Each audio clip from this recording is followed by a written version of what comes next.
Torniamo con le immagini dal Mugello, un ben ritrovati con il primo weekend di corse di campionati di PNK Motorsport. Siamo in attesa della partenza del National GT Challenge, campionato di punta di fatto tra i campionati di punta di PNK Motorsport, soprattutto per quanto riguarda il mondo GT. Una griglia di partenza davvero folta per questa stagione, sono ben 25 gli iscritti a questo weekend, si aggiunge ovviamente anche i protagonisti della P9 Challenge che correranno nel loro campionato sprint assieme al National GT Challenge. 40 minuti per questa stagione.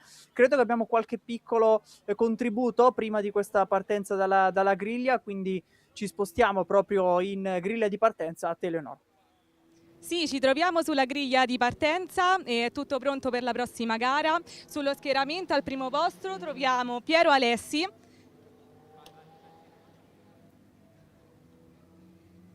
Cosa aspetti da te stesso durante questa gara? Speriamo di partire davanti e restare davanti. Sicuro è l'obiettivo di oggi. Dai, io spero di divertirmi e nulla, di portare un po' di risultato al team. Speriamo bene. Ok, allora buona fortuna e buona gara. Andiamo al secondo posto dello schieramento e troviamo Gabriele Torelli.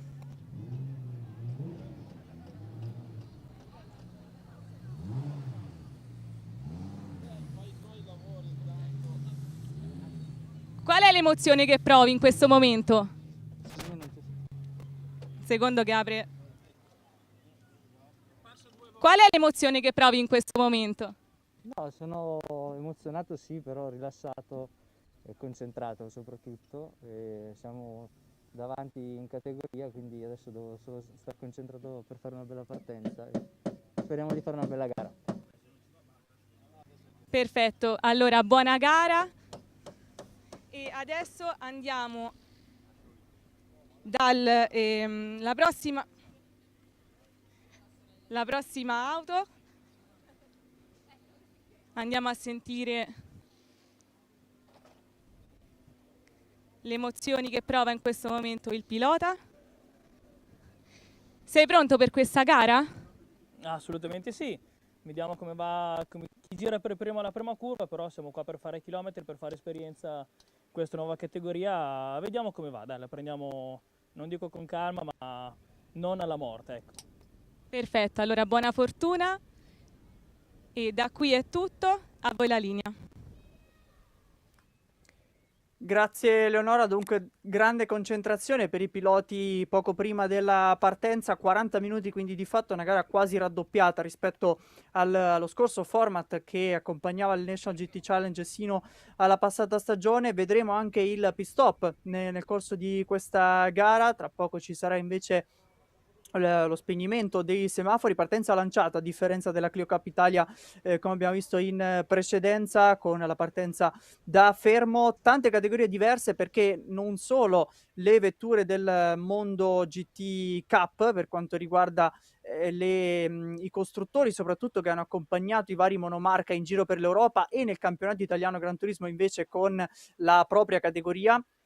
Ovviamente abbiamo vetture anche del gruppo GT3 con le Lamborghini Huracan Evo 1 spinte dal bellissimo motore V10 della fabbrica di Sant'Agata Bolognese.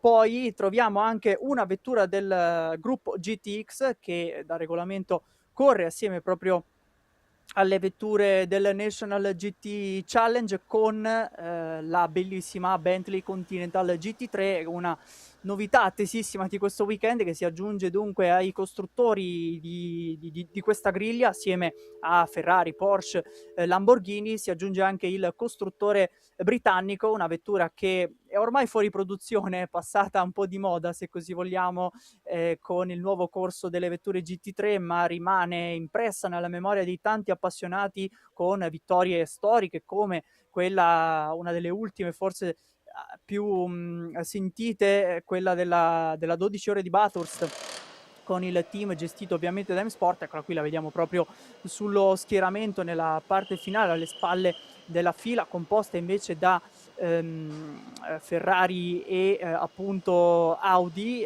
per quanto riguarda ancora anche il gruppo GT2 invece tra le vetture della P9 Challenge. Qui siamo con Pasquale Pastore, che è tra i protagonisti, anzi in realtà c'è in macchina Angelo Ambrosio per affrontare questa gara 1. È stato tra i protagonisti della passata stagione, campione Pastore, per quanto riguarda Pastore, campione in carica, campione uscente della classe GT3, mentre il titolo della GT Cup 2025 è andato nelle mani di Pietro Giordano e Luigi Moccia con la Lamborghini Huracan Super Trofeo, chiaramente. Novità per quanto riguarda questa stagione, anche l'inserimento del modello più aggiornato della Huracan, la Super Trofeo Evo 2, che vediamo protagonista anche a livello nazionale e in maniera anche particolarmente vincente nel campionato italiano Gran Turismo, proprio nella GT Cup. Poi ovviamente anche protagoniste le Ferrari con la 4.8 Challenge, che è una vettura che soprattutto negli appuntamenti italiani sarà al centro dell'attenzione per quanto riguarda gli addetti ai lavori e gli appassionati giunti nei vari autodromi, perché ci sarà una classifica stilata a parte, che è una delle novità proprio di quest'anno, con il monomarca Ferrari che va a costituire anche il trofeo GT Cup Light, quindi una novità proprio per permettere al cavallino rampante, che qui è di casa perché il circuito è di proprietà proprio di Ferrari, ma appunto tra gli appuntamenti del Mugello, che si replicherà nel corso del calendario, sarà anche la quarta tappa di questa stagione. Poi sul circuito di Vallelunga e Misano invece, con la possibilità di avere anche punti doppi nel round finale del campionato, ci sarà appunto questa classifica a parte proprio tra le vetture Ferrari. Non ho menzionato la seconda tappa perché, come anticipato anche in precedenza, in diretta durante la Clio Cup Italia, si aggiunge al calendario anche una tappa al di fuori dei confini italiani, quella del Paul Ricard del 5 luglio, quindi un'altra pista sicuramente storica e davvero entusiasmante per quanto riguarda le vetture GT, che ha visto di recente proprio corrersi anche la tappa del GT World Challenge sul tracciato francese di Le Castellet, quindi sicuramente un altro palcoscenico interessante e importante per questo campionato. Il campionato che poi si concluderà a Misano, ma non sarà di fatto l'ultima tappa che andranno a percorrere i piloti del National GT Challenge, perché ci sarà una gara extra calendario a novembre, torna rischedulata proprio a fine novembre, il 22 di novembre, dopo purtroppo la cancellazione dell'edizione 2025, la 2 ore di Roma sul circuito di Vallelunga, e vedrà protagonisti le vetture GT e le vetture turismo assieme, proprio per una gara endurance multiclasse, quindi gara che andrà oltre la classifica del campionato, ma permetterà comunque di vivere un grande spettacolo su un circuito che i piloti affronteranno invece in piena estate, il 19 di luglio, per chissà magari raccogliere già qualche piccolo dato in vista poi della gara endurance di fine stagione. Calendario del 2025 che ha visto tra i piloti protagonisti la tappa del Mugello per ben 2 occasioni, sia nel weekend di maggio con il primo dei 2 Mugello Racing Weekend del 2025, in quel caso pole e vittoria di Lyle Schofield proprio su Ferrari 488 Challenge del team SRR, davanti a Pietro Giordano e Stefano Valli, il podio di gara 1, mentre a trionfare fu Pasquale Pastore in gara 2, una vittoria fondamentale poi per la conquista anche del titolo a fine anno davanti a Luigi Moccia e Stefano Valli. Il secondo invece appuntamento del Mugello con la vittoria di Mirko Zanardini dalla pole position in gara 1 davanti ad Angelo Ambrosio e Rehan Hakim. Simone Iaquinta trionfò dalla pole position per la seconda manche, conquistando anche il miglior crono di tutte e 4 le gare corse al Mugello in 1:47 e 241, questo è il tempo della qualifica, 1:50 e 303, gara che si concluse poi sotto safety car, e quindi non escludiamo anche in questo appuntamento la presenza della vettura di sicurezza, come già peraltro è stata presente durante la Clio Cup Italia, una gara anche più lunga nella distanza di 40 minuti, e quindi chiaramente vanno ad aumentare un po' le probabilità di vedere la vettura di sicurezza. Vado a menzionare anche il pit stop per quanto riguarda il regolamento, perché a livello di pit troviamo una finestra del pit stop che i piloti dovranno rispettare dopo 15 minuti di corsa, quindi quando ne mancheranno 25 si aprirà una finestra, una pit window da 10 minuti, mentre qui vediamo anche bellissima la Vantage V12 che andrà a far cantare il proprio motore nella griglia della P9 Challenge. E questa finestra del pit stop con i piloti che percorreranno la pit lane a 60 km/h e un pit stop con 75 secondi di tempo minimo per coloro che avranno un equipaggio, quindi con cambio pilota con 2 piloti, mentre 80 secondi, 5 secondi extra per i piloti con equipaggio singolo, piloti che affronteranno tutti i 40 minuti di gara. E sono ben 5 in questa griglia con i 25 piloti del Nation GT Challenge. Sono appunto Alessandro Revello, oltre ad essere team manager del team Cars Racing, è impegnato ancora una volta anche in questa stagione al volante della Porsche 9, della Porsche Carrera GT3 Cup sulla vettura numero 9. Poi Fabrizio Fede, che è passato dal mondo turismo già nella passata stagione in qualche tappa del National GT Challenge. E poi abbiamo Thomas Petersen al volante del team Formula Racing, con anche Davide Roca e Lee Roda e Lee Swan.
Nel corso di questo weekend mantiene però il comando Pietro Alessi allo start davanti a Torelli, e poi Jürgen Alsen, piloti del campionato tedesco, quindi vanno a comporre una griglia ancor più a livello internazionale, come proprio anche la presenza della Bentley numero 10 del team Jocher, con Mattias e Stefan Jocherd, piloti che sono abituati spesso a vivere nel mondo delle auto storiche, con le varie corse, protagonisti anche nella 100 ore di Modena del 2022, invece impegnati con un'auto un po' più moderna, ma che comunque ha fatto già la storia del mondo GT3.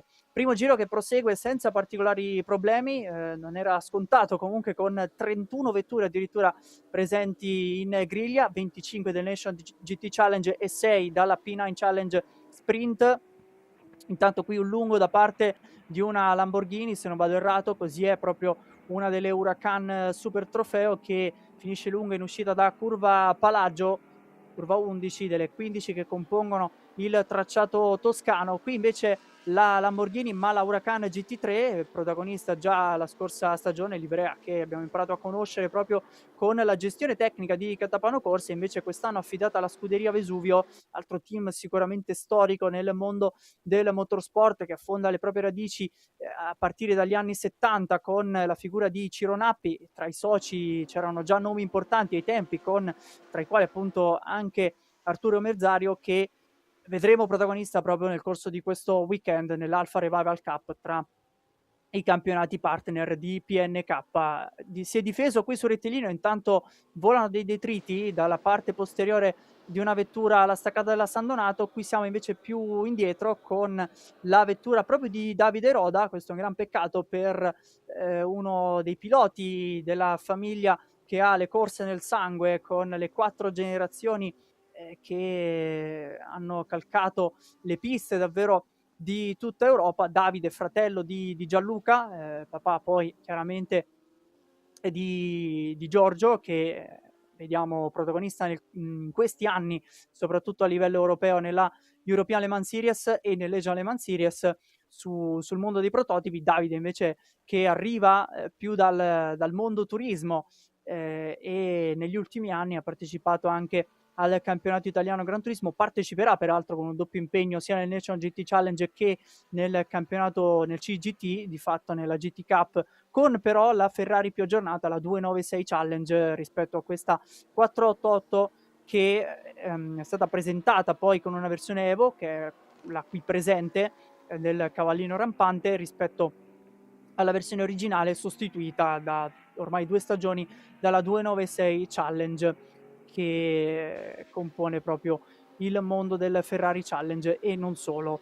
Roda che viene segnalato ai box e quindi qualche problema per la vettura numero 30, probabilmente già un ritiro, peraltro dovrebbe essere il secondo perché Mariano Maglioccola è segnato tra i piloti ritirati dopo il primo giro di gara. Transita invece sul traguardo Pietro Alessi, che registra il miglior tempo in 1:49.321, e questo è già un tempo che va sotto al riferimento del 2025 in 1:50.303 di Simone Iaquinta, peraltro con una vettura non uguale perché questa è la versione più aggiornata, la Evo 2, ma comunque parliamo sempre di una Huracan Super Trofeo. Qui invece all'interno battaglia tra le due Ferrari.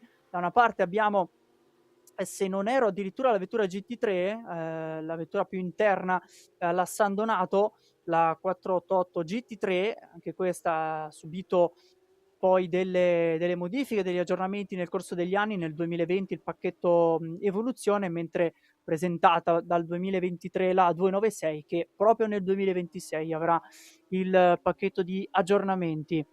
C'è in pista anche Maurizio Pitorri tra i piloti che compongono, diciamo, la classe dei team manager presenti anche al volante. Abbiamo citato in precedenza Alessandro Revello, invece Maurizio Pitorri in macchina con il proprio team Best Lap Racing, ovviamente team di riferimento a livello nazionale per quanto riguarda il campionato italiano Gran Turismo, ed è presente in massa anche qui nel National GT Challenge, sicuramente dare lustro alla categoria.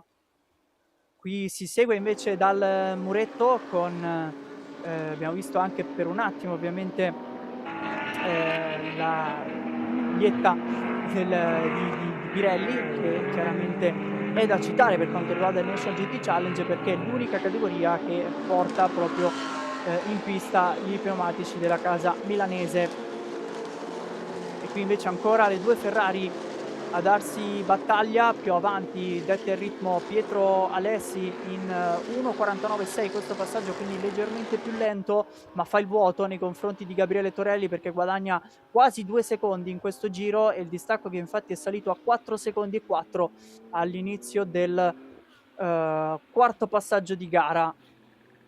Più indietro abbiamo anche Rodolfo Massaro tra i piloti al comando della classe GT Cup 2, che vedono appunto le vetture più datate del mondo GT Cup, con soprattutto la Ferrari protagonista. E qui invece abbiamo proprio Maurizio Pitorri che, come detto, sia appunto in macchina con i colori di Best Lap, ma soprattutto lo fa al volante della Ferrari GT3 e sta battagliando con dovrebbe essere Vincenzo Domenico Golia, proprio tra i propri compagni di squadra del mondo Best Lap. E nel gruppo troviamo anche Michele Giraudi, invece poco più indietro, con l'altra Ferrari Challenge Evo per quanto riguarda la GT Cup 2, e ovviamente anche la categoria GT Cup Light.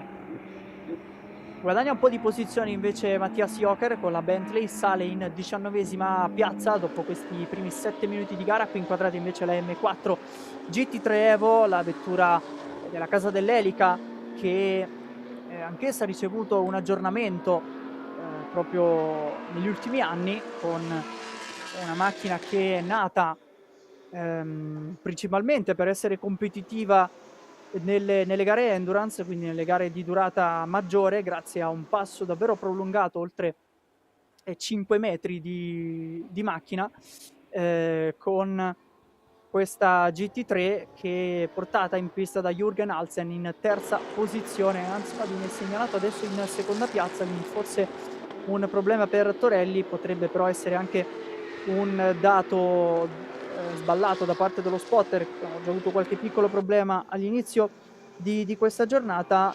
Vediamo adesso il passaggio sul traguardo, abbiamo la Lamborghini della scuderia Vesuvio di Angelo Ambrosio in ottava posizione, che va a difendere invece nei confronti di Riccardo Romagnoli e Giuseppe Marinaro, seguito quindi dalle due vetture del team Best Lap. Torna invece in seconda posizione Gabriele Torelli, quindi nessun problema per il pilota di Rangoni Corse. 1.58 si alza il ritmo per Pietro Alessi nell'ultimo passaggio, un miglior giro personale invece per Luigi Ferrari, che cerca di scappare via nei confronti proprio di Angelo Ambrosio tra la settima e l'ottava posizione, qui inquadrata e pescata dalla regia.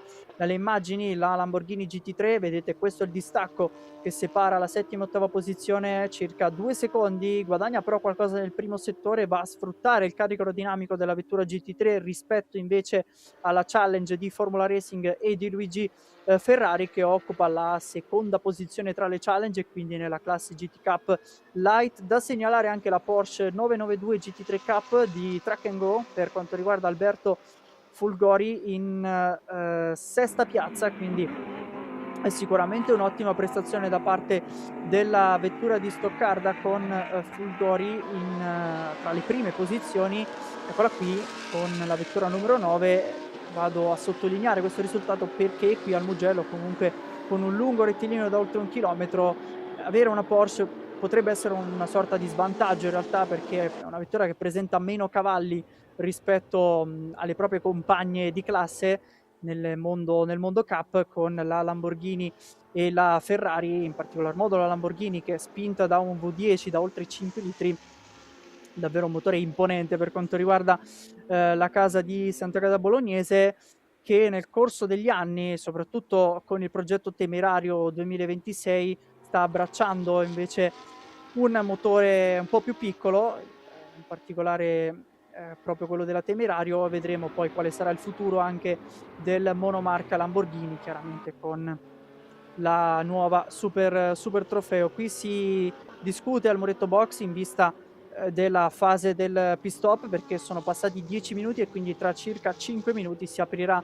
la pit window per affrontare il primo pit stop di questo campionato, con attenzione Pietro Alessi che viene segnalato già ai box, il leader della corsa di SF Squadra Corse, la vettura gestita da Federico Scionti, viene alzata adesso dall'airjack ai box. Cambio gomme pronto in casa SF Squadra Corse. Vediamo dunque l'azione di questo pit stop. Prosegue invece Gabriele Torelli, che quindi prende il comando della corsa davanti a Jürgen Alsen in testa tra le vetture della P9 Challenge. Alessandro Brigatti sale momentaneamente sul podio, qui invece prosegue lentamente la vettura numero 33, e nello specifico è quella della coppia composta da Aramis e Emilio Gennaro Rocchi del team SRR, team che ha vinto lo scorso anno con Light Schofield in gara 1, che la prima delle due tappe del Mugello.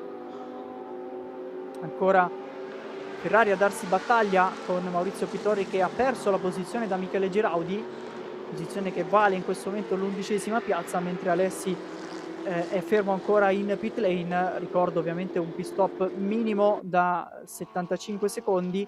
Pietro Alessi che lascerà poi la vettura numero 68 a Federico Danova, tra i giovani talenti proprio di SF Squadra Corse, tra le prime squadre confermate all'interno dell'entry list del National GT Challenge 2026, quindi con grande attenzione seguono insomma il campionato e sicuramente puntano al titolo. Un'ottima prestazione nella prima qualifica stagionale, 12 minuti di qualifica per il format, con 2 sessioni che vanno a delineare la griglia di partenza per gara 1 e gara 2, che invece si replicherà nella giornata di domani.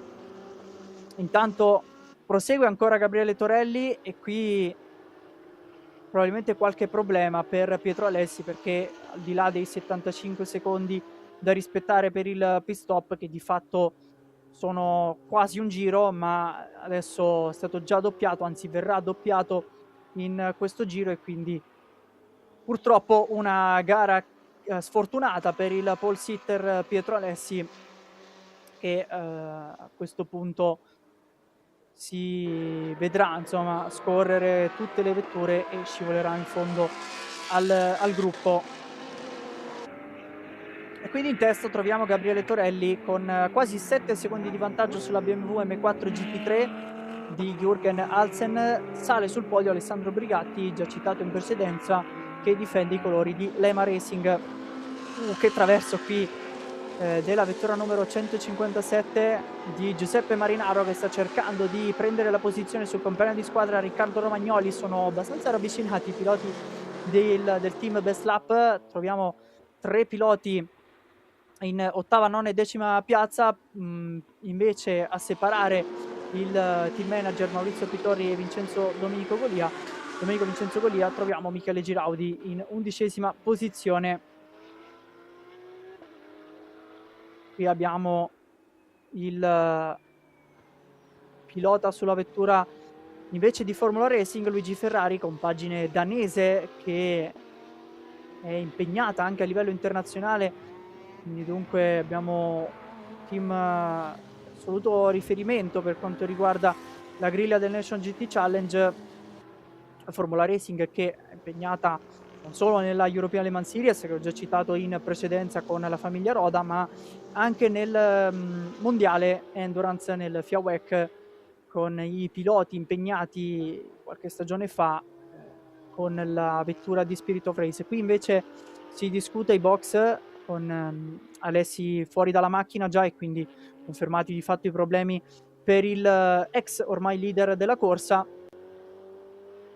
Pescato dalle immagini Maurizio Pitorri, sempre nella parte centrale del gruppo, ingaggiato nella battaglia con Jürgen Bender, la Chevrolet GT3, la C7, il modello C7, quindi viene prima del modello impegnato proprio nel mondiale Endurance, con la Z06 che deriva dalla C8R. Eccola qui la Chevrolet C7 GT3, vettura che ha scritto pagine di storia a Le Mans, nella 24 ore di Le Mans. Davvero una varietà incredibile di costruttori presenti per questa tappa del Mugello, grazie anche all'aggiunta della P9 Challenge, che vedrà anche la propria gara Endurance domani mattina nel programma del Mugello. La nostra diretta invece si aprirà alle 10:50 con la Young Timer Touring Cup, che chiuderà invece il sabato qui dal Mugello alle 18:35. Potete trovare anche tutto il programma in descrizione di questa diretta su YouTube. Intanto si è aperta la finestra del pit stop e quindi cominciano i primi pit di giornata con Angelo Ambrosio seguito da Riccardo Romagnoli. Abbiamo una Ferrari Challenge GT3 seguita dalla Lamborghini Huracan in configurazione proprio GT3. Ai box anche Jürgen Bender proprio con la Corvette, che viene però riportato dentro, e quindi non sarà un pit stop da programma per Bender, mentre troviamo in pit lane anche Barkin Pinar, pilota che arriva dal mondo turismo, dal mondo TCR, impegnato però nei campionati Endurance e quindi non nuovo a questo format con cambio pilota.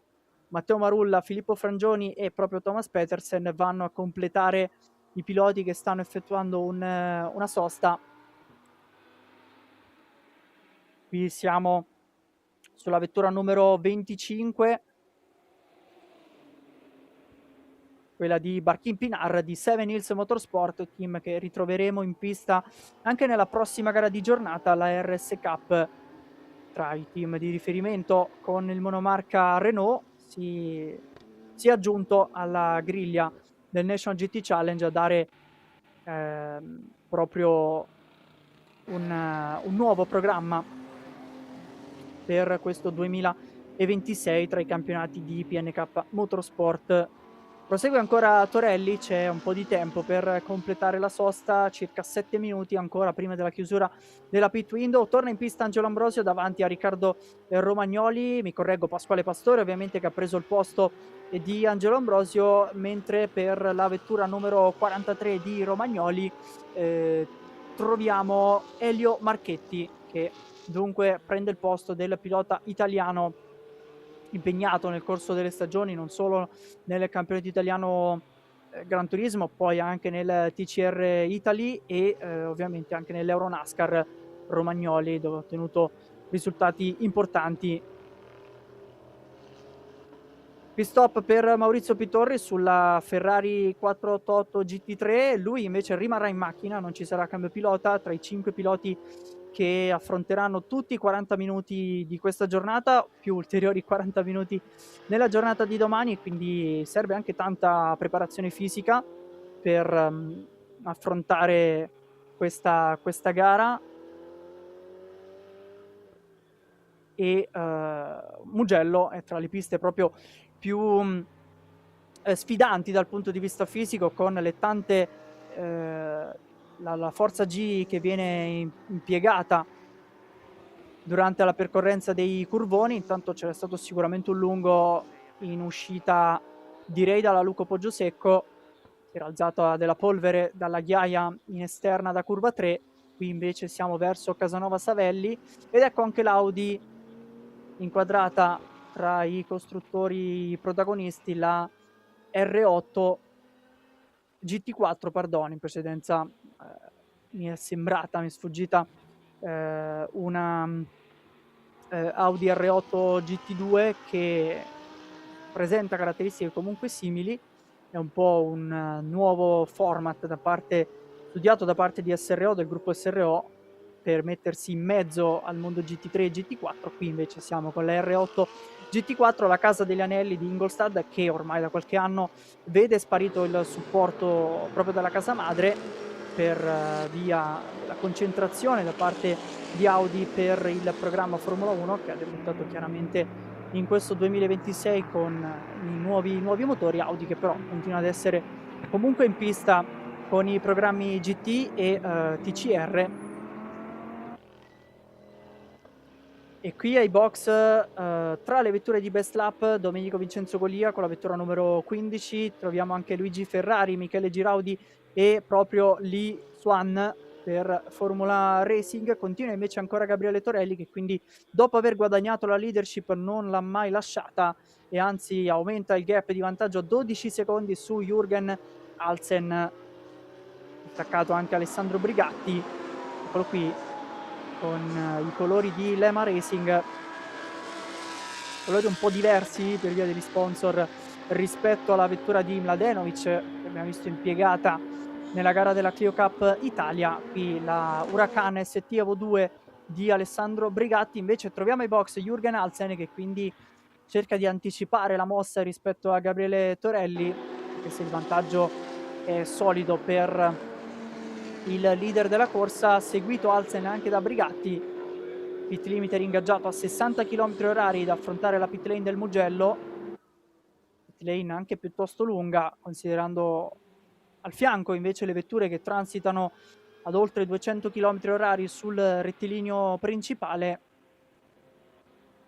Tanto subito si va a migliorare Pasquale Pastore dopo aver preso le redini del volante da Angelo Ambrosio in 1:53.7, però lontano dal miglior crono assoluto registrato da Pietro Alessi, che rimane l'unica gioia di questa giornata. Qualche problema anche con l'Ollipop qui nel cambio pilota per Alessandro Brigatti sulla vettura numero 57. Lascerà spazio a Simone Conti in macchina su questa Huracan ST Evo 2. Qui invece abbiamo sul rettilineo, se non erro, Gianluigi Simonelli, che invece ha preso il posto di Maurizio Pitori, e quindi mi correggo perché c'è stato il cambio pilota sulla vettura numero 18, non era segnalato dall'entry list, ma a quanto pare abbiamo un altro equipaggio composto da 2 piloti, e quindi vanno a dividersi i 40 minuti di gara quasi a metà, perché siamo a 17 minuti e 35 dal termine, pit stop anticipato per Pittorri in casa best lap. 15ª posizione al momento per Simonelli, ma dobbiamo ancora attendere la conclusione del valzer dei pit stop. Ne mancano 5 all'appello perché Gabriele Torelli è in pit lane e quindi attendiamo la ripartenza di Lema Racing con appunto Conti che andrà a sostituire Alessandro Brigatti in lotta per la seconda e la terza posizione, con Conti che è uscito davanti alla BMW di Jürgen Alsen, e quindi pit stop che sorride al team Lema Racing, che guadagna momentaneamente la seconda posizione virtuale in attesa dei pit di Rodolfo Massaro, Alberto Fulgori, Giuseppe Marinaro e Stefano Maestri. Sono tutti ai box, però dovrebbero entrare comunque tutti i box, segnalati anche sulla colonnina di sinistra che vedete in sovraimpressione con la P per quanto riguarda il pit stop. E quindi manca di fatto un minuto, poco più, alla conclusione della pit window. Non c'è spazio per fare un altro giro, per percorrere un altro giro, e quindi troveremo anche Stefano Maestri che sarà l'ultimo a completare il pit in questa gara 1 del National GT Challenge. Intanto cambio pilota anche sulla Bentley numero 10 del team Jochen Racing, si passa da Mattias a Stefan in macchina sulla Continental GT3. Attendiamo adesso la conclusione con i vari cambi pilota anche per quanto riguarda, qui siamo sulla Ferrari numero 157 con Giuseppe Marinaro, e invece lascerà strada ad Alessandro Palazzo ancora con i colori di best lap. Chiusa la portiera, messo in sicurezza il pilota con tutta la strumentazione a disposizione di queste vetture che hanno raggiunto un livello di sicurezza incredibile all'interno della propria vettura. Una 488 Challenge Evo che proprio qui al Mugello, nei primi dati raccolti nel corso della sua evoluzione, è riuscita a migliorare di oltre un secondo i tempi della versione standard. È una vettura spinta da un V8 da 3,9 litri turbo, oltre 600 cavalli, e appunto questo grande aumento anche sul downforce, sul carico aerodinamico, oltre il 50% in termini di miglioramento rispetto alla versione base, hanno permesso di raggiungere prestazioni notevoli da parte della versione Evo, poi superata invece dalla 296 Challenge. Motore più piccolo rispetto alla Huracan, ma un 8 cilindri a V, sempre spinto da un motore turbo sovralimentato, mentre Porsche, che presenta il proprio inconfondibile Boxer 6 cilindri aspirato da 4 litri.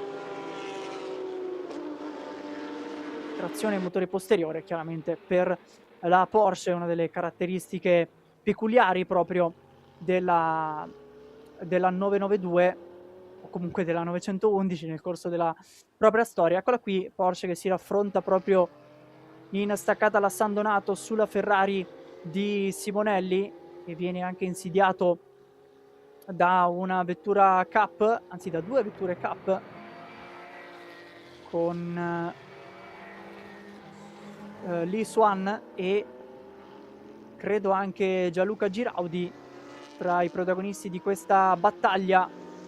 Passa anche sulla vettura numero 42, in realtà è un doppiato, Emanuele Romani per i colori di Cars Racing, livrea differente da quella a cui siamo stati abituati nel corso del 2025, ma difende comunque i colori del team gestito da Alessandro Revello, e in questo momento occupa la 28ª piazza su un modello leggermente diverso, perché è una Carrera GT3 Cup, quindi non è una versione super aggiornata come quella di Fabrizio Fede ad esempio, che al momento occupa la 14ª posizione. Si sono conclusi dunque i pit stop e quindi possiamo aggiornare quello che è fare un recap della classifica con Davide Gaggianesi che ha sostituito in macchina Gabriele Torelli. Seguiamo però questa battaglia che vede ancora protagonista Ferrari contro Porsche. Stavolta passa Alberto Rodio per best lap.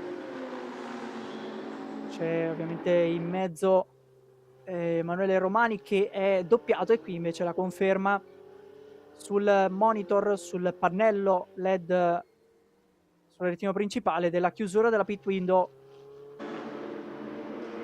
E ancora momenti di doppiaggio con anche Rodio che si fa vedere su Giraudi.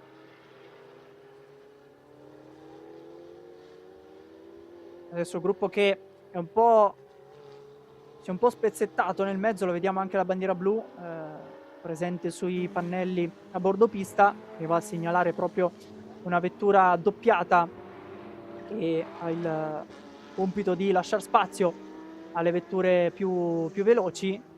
E quindi facciamo un recap della classifica con Gaggianesi in testa per Rangoni Corse, che ha sostituito Gabriele Torelli, un vantaggio davvero abissale in questa fase. Siamo già oltre i 50 secondi di vantaggio su Leonardo Megna per Formula Racing, salito addirittura in seconda posizione. Pasquale Pastore ha preso il podio di rimonta, il pilota campione uscente della classe GT3, al comando proprio della suddetta categoria per quanto riguarda la scuderia Vesuvio, in terza piazza assoluta, 3 secondi da Leonardo Megna, quindi la possibilità di andare a prendere e ingaggiare un duello per la seconda piazza assoluta, considerando questi 5 decimi guadagnati nell'ultimo passaggio. Ancora 10 minuti per cercare di guadagnare ancora una posizione. Timo Scheibner, da non confondere con Timo Scheider, pilota invece che arriva dal mondo DTM, che è salito in macchina sulla BMW M4 GT3, un pit stop più a rilento per Jürgen Alsen, dunque perde il podio momentaneamente la M4 GT3, che però rimane al comando tra le vetture del campionato P9 Challenge. Chiude invece la top 5 Simone Conti per l'Ema Racing, che per un attimo era anche ingaggiato per il podio, adesso ha perso qualcosa in questa fase di gara. Danilo Pauletti in sesta piazza davanti a Maya Meneghin, che è al comando della classe GT Cup, in seconda posizione pardon, della classe GT Cup 2 con la Porsche 992 GT3 Cup di Track and Go. Danilo Pauletti che ha appena superato Maya Meneghin, e quindi questa battaglia in classe GT Cup 2 che vede anche non troppo distante Alessandro Palazzo in ottava posizione. Elio Marchetti e Giovanni Giraudi vanno a chiudere la top 10. Ricordo che i punti vanno alle prime 8 posizioni, con il vincitore che ne porta a casa 12, 10 per il secondo posto, 8, 6, 4, 3, 2 e un punto ovviamente per l'ottava piazza.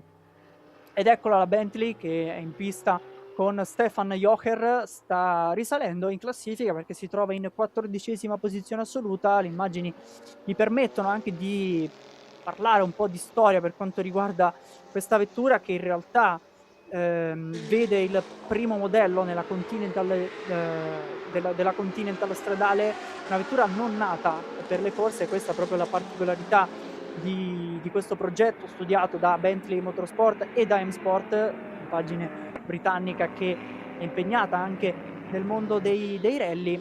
Una vettura che è nata con una cura dimagrante davvero importante, perché ha portato la versione stradale a competere con le altre vetture GT3, quindi siamo intorno ai 1300 kg per quanto riguarda la Continental. Se non erro, questa dovrebbe essere proprio la prima delle due versioni, perché poi ha ricevuto il pacchetto di aggiornamenti nel 2018, e quindi è la versione che ha vinto anche nel Blancpain Endurance Series nel 2017. Dunque una vettura che è stata anche capace di vincere a livello internazionale, nonostante queste dimensioni un po' anacronistiche, se vogliamo, tra le vetture GT3. Stefan Jocher che adesso viene doppiato dai piloti un giro avanti, e tra i piloti al vertice della classifica, è a 3 secondi e 3 però da Fabrizio Fede per la 13ª e 14ª posizione. Davanti invece Timo Scheibner ha raggiunto Leonardo Megna, solo 5 decimi a separare la BMW M4 GT3, che fra l'altro ha superato anche Pasquale Pastore, quindi una bella lotta per il podio assoluto nonostante 3 categorie differenti e quindi differenze che possono aprirsi e vedersi anche ad occhio nudo con le immagini. Qui siamo sul rettilineo principale, va a sfruttare tutta la potenza della M4 GT3 Scheibner, che va al sorpasso di Megna. Dunque riguadagna la seconda posizione la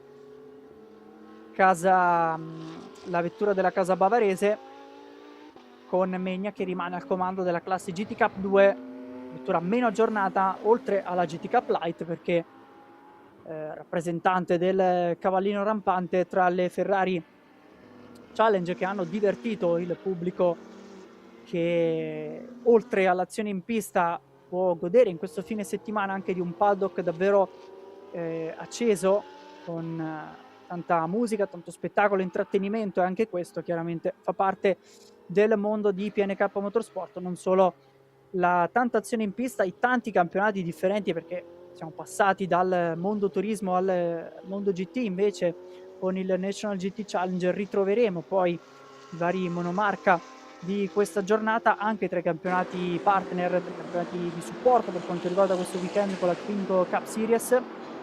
Ritroveremo invece anche in pista per questo 2026 le vecchie glorie del mondo turismo, appartenenti alle pagine di storia, e sicuramente macchine che vanno anche a riempire un po' i cuori dei tanti appassionati che hanno vissuto magari in primis le vecchie pagine del mondo turismo, e potranno ritrovare in pista queste vetture con la Youngtimer Touring Cup, che chiuderà il programma del sabato, aprirà invece quello della domenica, e poi ci sarà anche il campionato italiano autostoriche in questo che è di fatto weekend stampo AC Sport, stampo federazione, con il Mugello Historic Racing Weekend PNK, che proprio assieme ad AC Sport è entrato in partnership da qualche stagione ormai per la promozione e la gestione del campionato italiano autostoriche per quanto riguarda la velocità in circuito, quest'anno organizzando 3 dei 6 appuntamenti in programma. Qui invece è inquadrato Edoardo Casazza per Cars Racing, che si trova alle spalle di Jürgen Bender con la Chevrolet, che è riuscito a tornare in pista, ha perso un po' di terreno con un pit stop non favorevole, ma si trova al momento in 21esima posizione con Jürgen Bender. Tra invece i piloti, le vetture che compongono la P9 Challenge, oltre al già citato Timo Scheibner, troviamo Manuel Sussengut in 18esima piazza assoluta, e poi appunto Jürgen Bender che va a completare momentaneamente il podio. Qui invece il leader della corsa, Davide Gaggianesi, che può vantare e sfruttare anche questo gap accumulato nella prima parte di gara, deve solo gestire adesso in questo finale. Infatti i tempi si sono notevolmente alzati rispetto ai primi giri, 1.54.0, rimane comunque il pilota più veloce in pista, segno che comunque la prestazione per Rangoni Corse quest'oggi è eccezionale. È un peccato non vedere la battaglia con la Huracan Super Trofeo di Alessi, che avrebbe lasciato il posto invece nella seconda metà a Federico Danova, che sarà in macchina per la prima parte di gara nella giornata di domani. Qui invece abbiamo Gianluca Giraudi, che è andato al sorpasso di Li Xuan. Eccolo qui Giraudi che va ad affrontare le 2 curve dell'Arrabbiata. Qui queste vetture riescono a sprigionare un carico aerodinamico che contraddistingue il Mondo GT. Vedete anche come vanno a tagliare netto sui cordoli. Attenzione ovviamente a quelli che sono i track limits, sempre sotto la lente di ingrandimento della direzione gara. E poi si esce da Scarperia Palagio verso il Correntaio, la zona che vede anche nella parte esterna un po' di via di fuga in asfalto grazie all'inserimento del long lap penalty, che viene utilizzato però principalmente per le due ruote. Mugello che continua ad essere tappa del Gran Premio d'Italia per quanto riguarda il motomondiale, ma nel corso degli anni ha ospitato spesso anche le finali mondiali per quanto riguarda il Ferrari Challenge, e ormai tappa fissa anche per quanto riguarda i campionati di PNK Motorsport. Siamo ormai addirittura d'arrivo di questa gara 1 del National GT Challenge, una classifica che ormai si è cristallizzata con il sorpasso definitivo di Scheiber per la seconda posizione su Pasquale Pastore, che a sua volta invece ha preso la posizione su Leonardo Megna, che a questo punto si deve accontentare, per modo di dire, della vittoria di classe della GT Cup 2 con la Ferrari 488 Challenge Evo di Formula Racing davanti a Alessandro Palazzo e Elio Marchetti. Questo è anche il podio della GT Cup Light, del trofeo creato appositamente in questa stagione, che ritroveremo non al Poricar ma sul circuito di Vallelunga, quindi in piena estate. Arrivano intanto prime segnalazioni anche per i track limits. Direi che comunque i piloti sono comportati molto bene per quanto riguarda i limiti della pista, perché solamente a un minuto dal termine è arrivato, se non ero, la prima segnalazione per limiti del tracciato, nello specifico la vettura numero 33, quella di Aramis.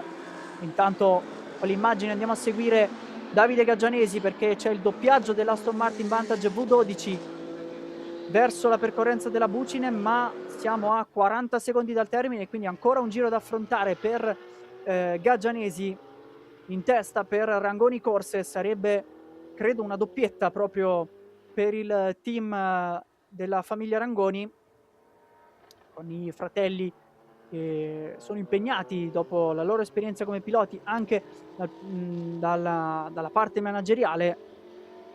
Dopo quindi le prestazioni notevoli nella Clio Cup Italia, si fanno notare anche qui nel National GT Challenge, nella prima gara di questo 2026, calendario che come detto vedrà anche la tappa internazionale del Paul Ricard il 5 di luglio. Prima è tempo di pensare qui al Mugello, perché c'è ancora una gara da percorrere, ancora 40 minuti da vivere nella giornata di domani. E adesso le ultime curve, gli ultimi metri da affrontare per Davide Gaggianesi in coppia con Gabriele Torelli. Questo è l'equipaggio che tra poco potrà assaggiare il sapore della bandiera a scacchi davanti a tutti, con grande gusto, dopo una gara dominata, quasi un minuto di vantaggio su Scheibner e Pastore. C'è non lontano Alessandro Palazzo da Danilo Paoletti. Questa è una battaglia che vale anche il secondo posto di classe GT Cup 2, ma siamo ormai negli ultimi metri, perché ha già affrontato la chicana di Scarperia Palagio e quindi sta arrivando adesso Torelli verso il Correntaio e mancherà solamente l'ultimo settore. Tanto 5 secondi di penalità per la vettura numero 33 per track limits. Non cambiano però le sorti della gara di Aramis, con Gaggianesi che deve ancora affrontare un doppiaggio di un'altra Huracan Super Trofeo. Rimane però qui alle spalle, prima della staccata della Bucine, l'ultima frenata prima della bandiera a scacchi. Può gestire con grande calma, dietro non c'è nessuno che lo può insidiare. Prima della bandiera a scacchi, e adesso sul rettilineo scarta verso sinistra per andare a prendere davanti a tutti la bandiera a scacchi. Vince dunque Rangoni Corse nella prima gara del National GT Challenge 2026. La coppia composta da Davide Gaggianesi e Gabriele Torelli portano a casa il successo davanti a Timo Scheibner, almeno in maniera assoluta, perché Scheibner va a vincere tra le vetture della P9 della P9 Challenge. Pasquale Pastore trionfa in classe GT3, la prima delle vetture GT3 in pista. Attenzione però, perché è cambiato adesso sul monitor dei tempi, dovrebbe essere nuovamente Leonardo Megna sul podio momentaneo. Attendiamo la conferma all'arrivo sul traguardo Manca ancora però Scheibner, che prenderà a breve la bandiera a scacchi. Hanno già completato la corsa invece dall'11ª posizione Simone Conti, De Cuntis, Fede, Giraudi, poi Soan, Sussengut, Rodio, Jocher, Simonelli, questi piloti tutti doppiati. Arriva anche Scheibner, mentre è già in zona parco chiuso Davide Gaggianesi. Siamo con la Ferrari GT3 alle spalle della Porsche di Fabrizio Fede. Queste macchine hanno già completato la corsa ed è confermato il podio con Leonardo Menia, che dunque ha avuto la meglio rispetto a Pasquale Pastore in quest'ultimo giro di gara. Ha perso davvero tanto Pastore, potrebbe essere anche un problema per la Lamborghini numero 90 della scuderia Vesuvio, che infatti viene passata anche da Danilo Pauletti. Vado a vedere sulla mappa se viene segnalata da qualche parte la vettura numero 90. Procede lentamente nel primo settore e arriva adesso sul traguardo. Perso tantissimo nell'ultimo giro, 2 minuti e 36, l'ultimo passaggio per Pastore, che si deve accontentare così assieme ad Angelo Ambrosio nella 7ª posizione assoluta, lasciando dunque spazio anche ad Alessandro Palazzo e Elio Marchetti, che vanno a completare peraltro il podio. Palazzo va a completare il podio in terza piazza della GT Cup 2, mentre qui cominciano i festeggiamenti per Rangoni Corse e per Gaggianesi, che viene accolto da Gabriele Torelli, che abbiamo ascoltato prima della partenza. Si toglie il casco Davide Gaggianesi e tra poco andremo ad ascoltare proprio le parole a caldo dopo la bandiera a scacchi di questa gara 1 del National GT Challenge. Tornano i box anche Scheibner con la Corvette, poco più indietro, Corvette che ha chiuso in 21ª posizione, ma seconda della P9 Challenge.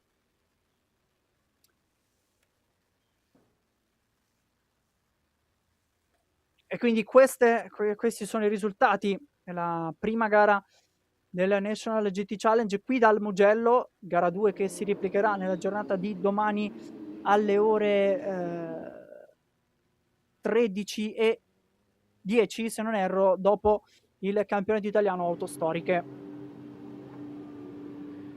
Trovate comunque tutto il programma in descrizione qui su YouTube. Rimando anche la possibilità di rimanere aggiornati con tutte le news e ovviamente consultare il regolamento, classifiche e tutte le caratteristiche di questi campionati sul sito di PNK Motorsport, attivo ovviamente anche sui vari canali social. Eccola qui la BMW che salirà sul secondo gradino del podio assoluto, M4 GT3, che va a richiamare, se vogliamo, qualche caratteristica della Bentley che abbiamo visto in pista con la coppia Jocher. Invece qui Jürgen Alzen e Timo Scheibner, seguito poi da Formula Racing con Leonardo Megna, che va a completare il podio e va a ricevere gli applausi e i complimenti da parte del proprio team e anche ovviamente dei propri familiari. Siamo pronti allora in zona parco chiuso, ascoltiamo le parole dei protagonisti del National GT Challenge.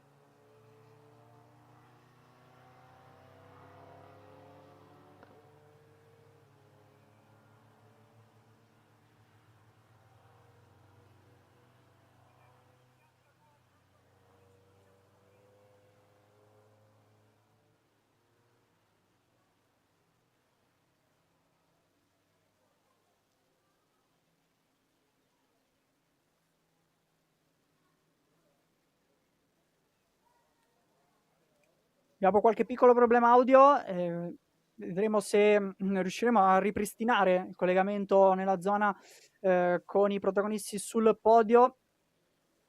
Tra poco invece ci sarà la partenza della RS Cup, quindi nuovamente protagoniste le vetture del monomarca Renault, ma con le Clio di quarta generazione.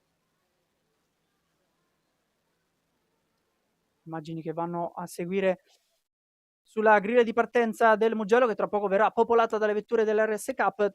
Seguiamo invece gli highlights del National GT Challenge, questi primi 40 minuti della stagione con le 2 Lamborghini Huracan Super Trofeo in prima fila, il semaforo che è diventato verde a dare il via a questa stagione 2026, subito grande battaglia tra Pietro Alessi scattato dalla pole position che ha comandato la gara per le prime fasi, poi costretto invece al ritiro ancora prima della finestra del pit stop e ha lasciato spazio a Gabriele Torelli in solitaria prima di lasciare anche la BMW M4 GT3 che si è aggiunta alla griglia del National GT Challenge tra i piloti protagonisti del P9 Challenge. Qui invece testa coda con seguente ritiro per Davide Roda, sfortunata la prima gara di questa stagione per Roda, con subito il ritiro per la vettura numero 30 e la Ferrari 488 Challenge, che ha davvero animato la griglia di quest'oggi con tantissime battaglie che andranno anche a delineare le posizioni poi della GT Cup Light nel corso di questa stagione. Ecco qui il momento del ritiro, un pit stop anticipato e non voluto, non da programma per Pietro Alessi, lasciando dunque la leadership a Torelli. Qui invece la vettura numero 33 che si è fatta doppiare nella fase centrale, momenti del pit stop che si sono aperti con i 10 minuti di pit window, ai box anche la Chevrolet Corvette C7 che ha perso un po' di posizione a dire la verità proprio nel momento del pit, ma sale sul podio per quanto riguarda il campionato P9 Challenge. Momenti sempre cruciali quelli del cambio pilota, i tanti equipaggi presenti, Barchin Pinar che le dà la carica al proprio compagno di equipaggio, cambi gomme che vengono completati, anche l'Ema Racing momentaneamente sul podio prima del pit stop, ha dovuto invece lasciare strada ad altre vetture che si sono giocate le prime 3 posizioni. Quindi torna poi in colazione in pista negli ultimi frangenti di gara al termine della pit window, dunque negli ultimi 15 minuti dei 40 previsti dal regolamento 2026. Ancora grande battaglia, qui c'è le fasi di doppiaggio anche che sono molto concitate, con Maurizio Pittori che ha lasciato spazio poi a Simonelli al volante della vettura GT3 di Best Lap. Ancora una volta sul rettilineo principale del Mugello, oltre 1 chilometro di rettilineo dove far cantare questi motori, invece la rimonta di Timo Scheibner che è salito fino alla seconda piazza in solitaria, ha potuto gestire Davide Gaggianesi fino alla bandiera scacchi. Il successo dunque va a Rangoni Corse per questo primo appuntamento del National GT Challenge, arrivo in volata ma solamente per doppiare la vettura di Lema Racing, una gara mai messa in discussione nella seconda metà. E siamo allora questa volta proprio con i piloti di Rangoni Corse in parco chiuso. Sì, siamo qui con i protagonisti di questa gara 1 del National GT. Com'è andata questa gara? Meglio di così, era difficile, la prima gara in GT, insomma, quindi per noi la prima gara in assoluto in GT, per cui il risultato ottimo. Benissimo, per te vale lo stesso?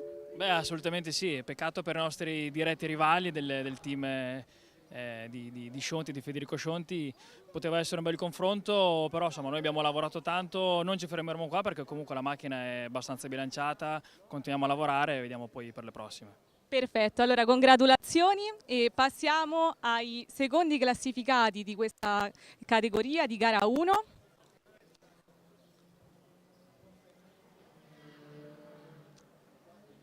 Un secondo di confusione.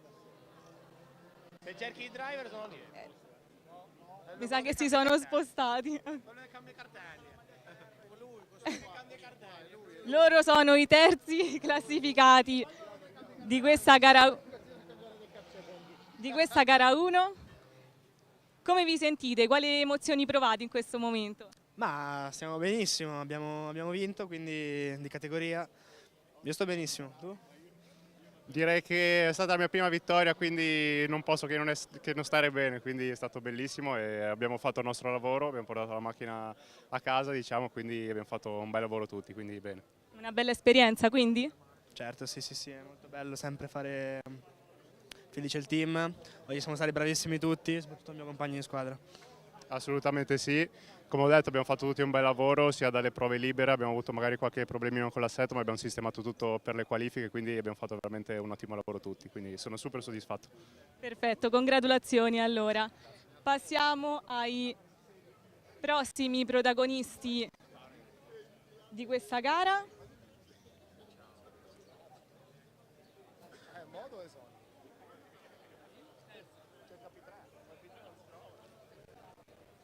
in questo momento sono assenti. Quindi da qui è tutto e vi lascio la linea. Grazie, grazie Eleonora, questo dunque è il lavoro svolto, anche nel dietro le quinte è sempre fondamentale tra i piloti che sono arrivati sul podio, ma davvero grandi prestazioni da parte di tutta la griglia. Noi ci prendiamo una piccolissima pausa perché tra poco avremo la partenza dell'RS Cup.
Di nuovo in diretta dal Mugello, si riapre la stagione anche dell'RS Cup, un campionato che ci ha fatto davvero divertire nel 2025, il campionato che si è chiuso proprio nel finale di Misano in notturna, nello scenario splendido del circuito intitolato a Marco Simoncelli, riparte invece qui dal Mugello, tappa protagonista nella parte centrale del 2025 con le vittorie di Leone e Andrea Bonifazzi. Prima della partenza però ascoltiamo allora le voci dei protagonisti proprio dalla griglia.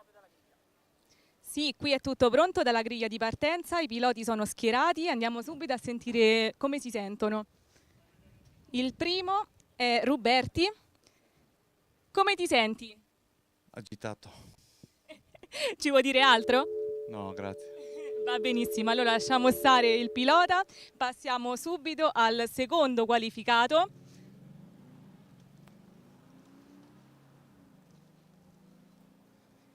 Casciandrini. Come ti senti? Come ti sei preparato per questa gara? Ma aspetto il verde, poi vediamo. C'ho un compagno molto motivato e veloce, parte primo. Quelli dietro sono Stefani e Bonifazzi, li conosciamo tutti. Io non mi fo tattiche perché tanto viene sempre fuori il contrario, quindi aspetto il verde e vediamo strada facendo. Perfetto, allora buona fortuna e buona gara. Grazie. Andiamo subito al terzo schierato.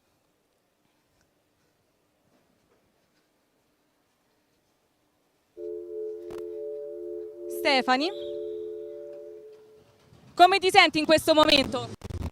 Siamo belli concentrati perché è la prima gara del campionato, dobbiamo tornare ancora a prendere quel ritmo che avevamo verso la fine dell'anno. Comunque siamo qua e ce le giochiamo, dai. Perfetto, allora buona gara e da qui è tutto e a voi la linea.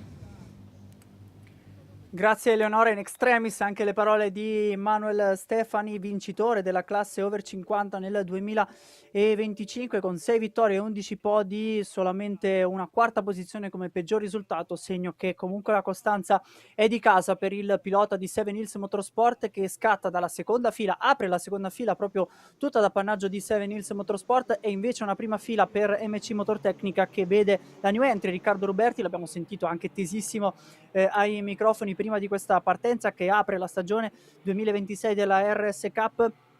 Una qualifica peraltro molto serrata tra i due piloti di MC Motortecnica, soli 152 millesimi a separare proprio Ruberti e Casciandrini, tra i volti noti chiaramente di questo campionato, assieme a Stefani Bonifazzi che occupano la seconda fila.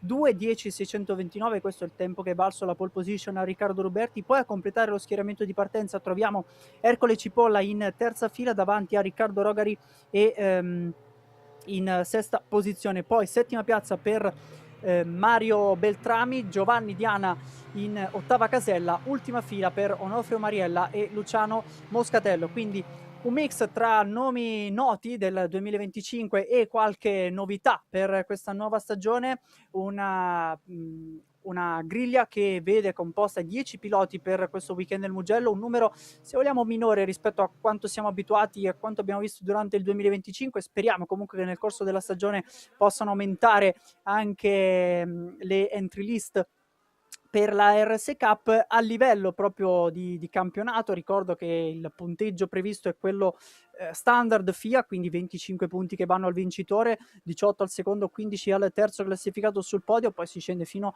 alla decima piazza che è l'ultimo pilota che andrà a raccogliere dei punti in classifica. Questo vale per tutte le classifiche che vengono stilate al termine poi dei weekend, dalla classifica assoluta alla classifica under 25 e alla classifica over 50, oltre chiaramente anche alla classifica a squadre. A proposito di squadre, vediamo proprio per questo inizio di campionato un grande inizio per quanto riguarda MC Motortecnica. Prova comunque a rispondere anche Seven Hills Motorsport. Go Race invece occupa la quinta posizione con Ercole Cipolla. Sono team chiaramente che hanno un grande bagaglio di esperienza con questa vettura in particolare. Ricordiamo una Clio di quarta generazione, abbiamo visto in apertura di questa diretta la Clio 5 invece della novità 2026 di PNK con la Coppa Italia Clio, la Clio Cup Italia, e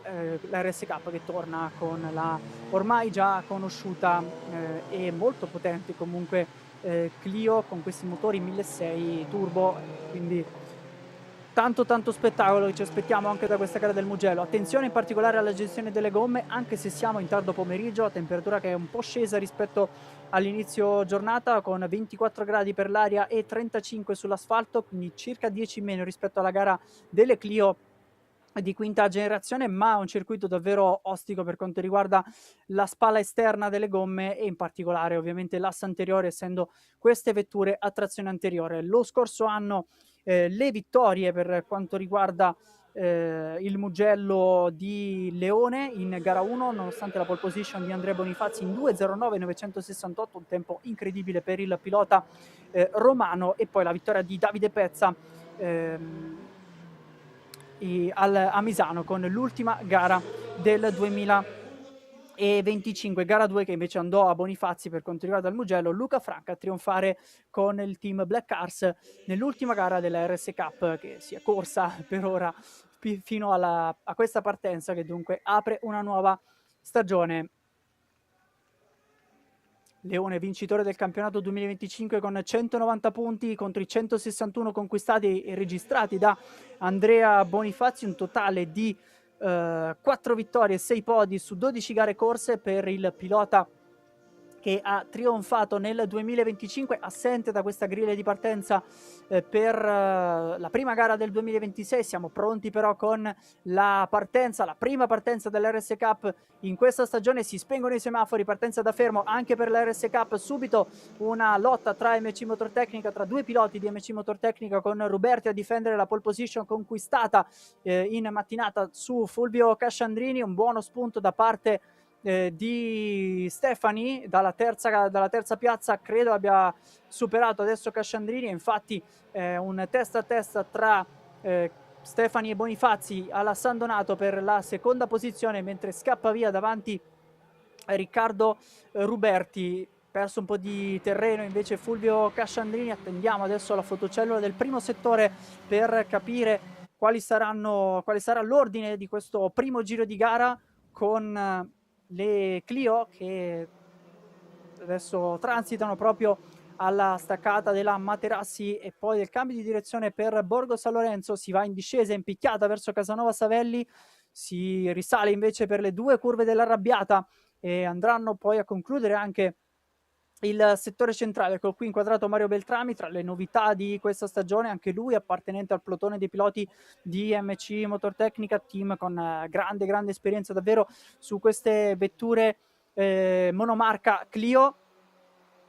Si fa vedere addirittura all'interno Ercole Cipolla dell'Arrabbiata 2, ma lì non c'era spazio per passare. Abbiamo sentito anche ai microfoni proprio Stefani prima della partenza avere ancora un po' di mancanza di feeling rispetto alla conclusione della passata stagione. Chiaramente c'è stata anche una lunga pausa nel mezzo e quindi bisogna un po' rodare anche gli ingranaggi.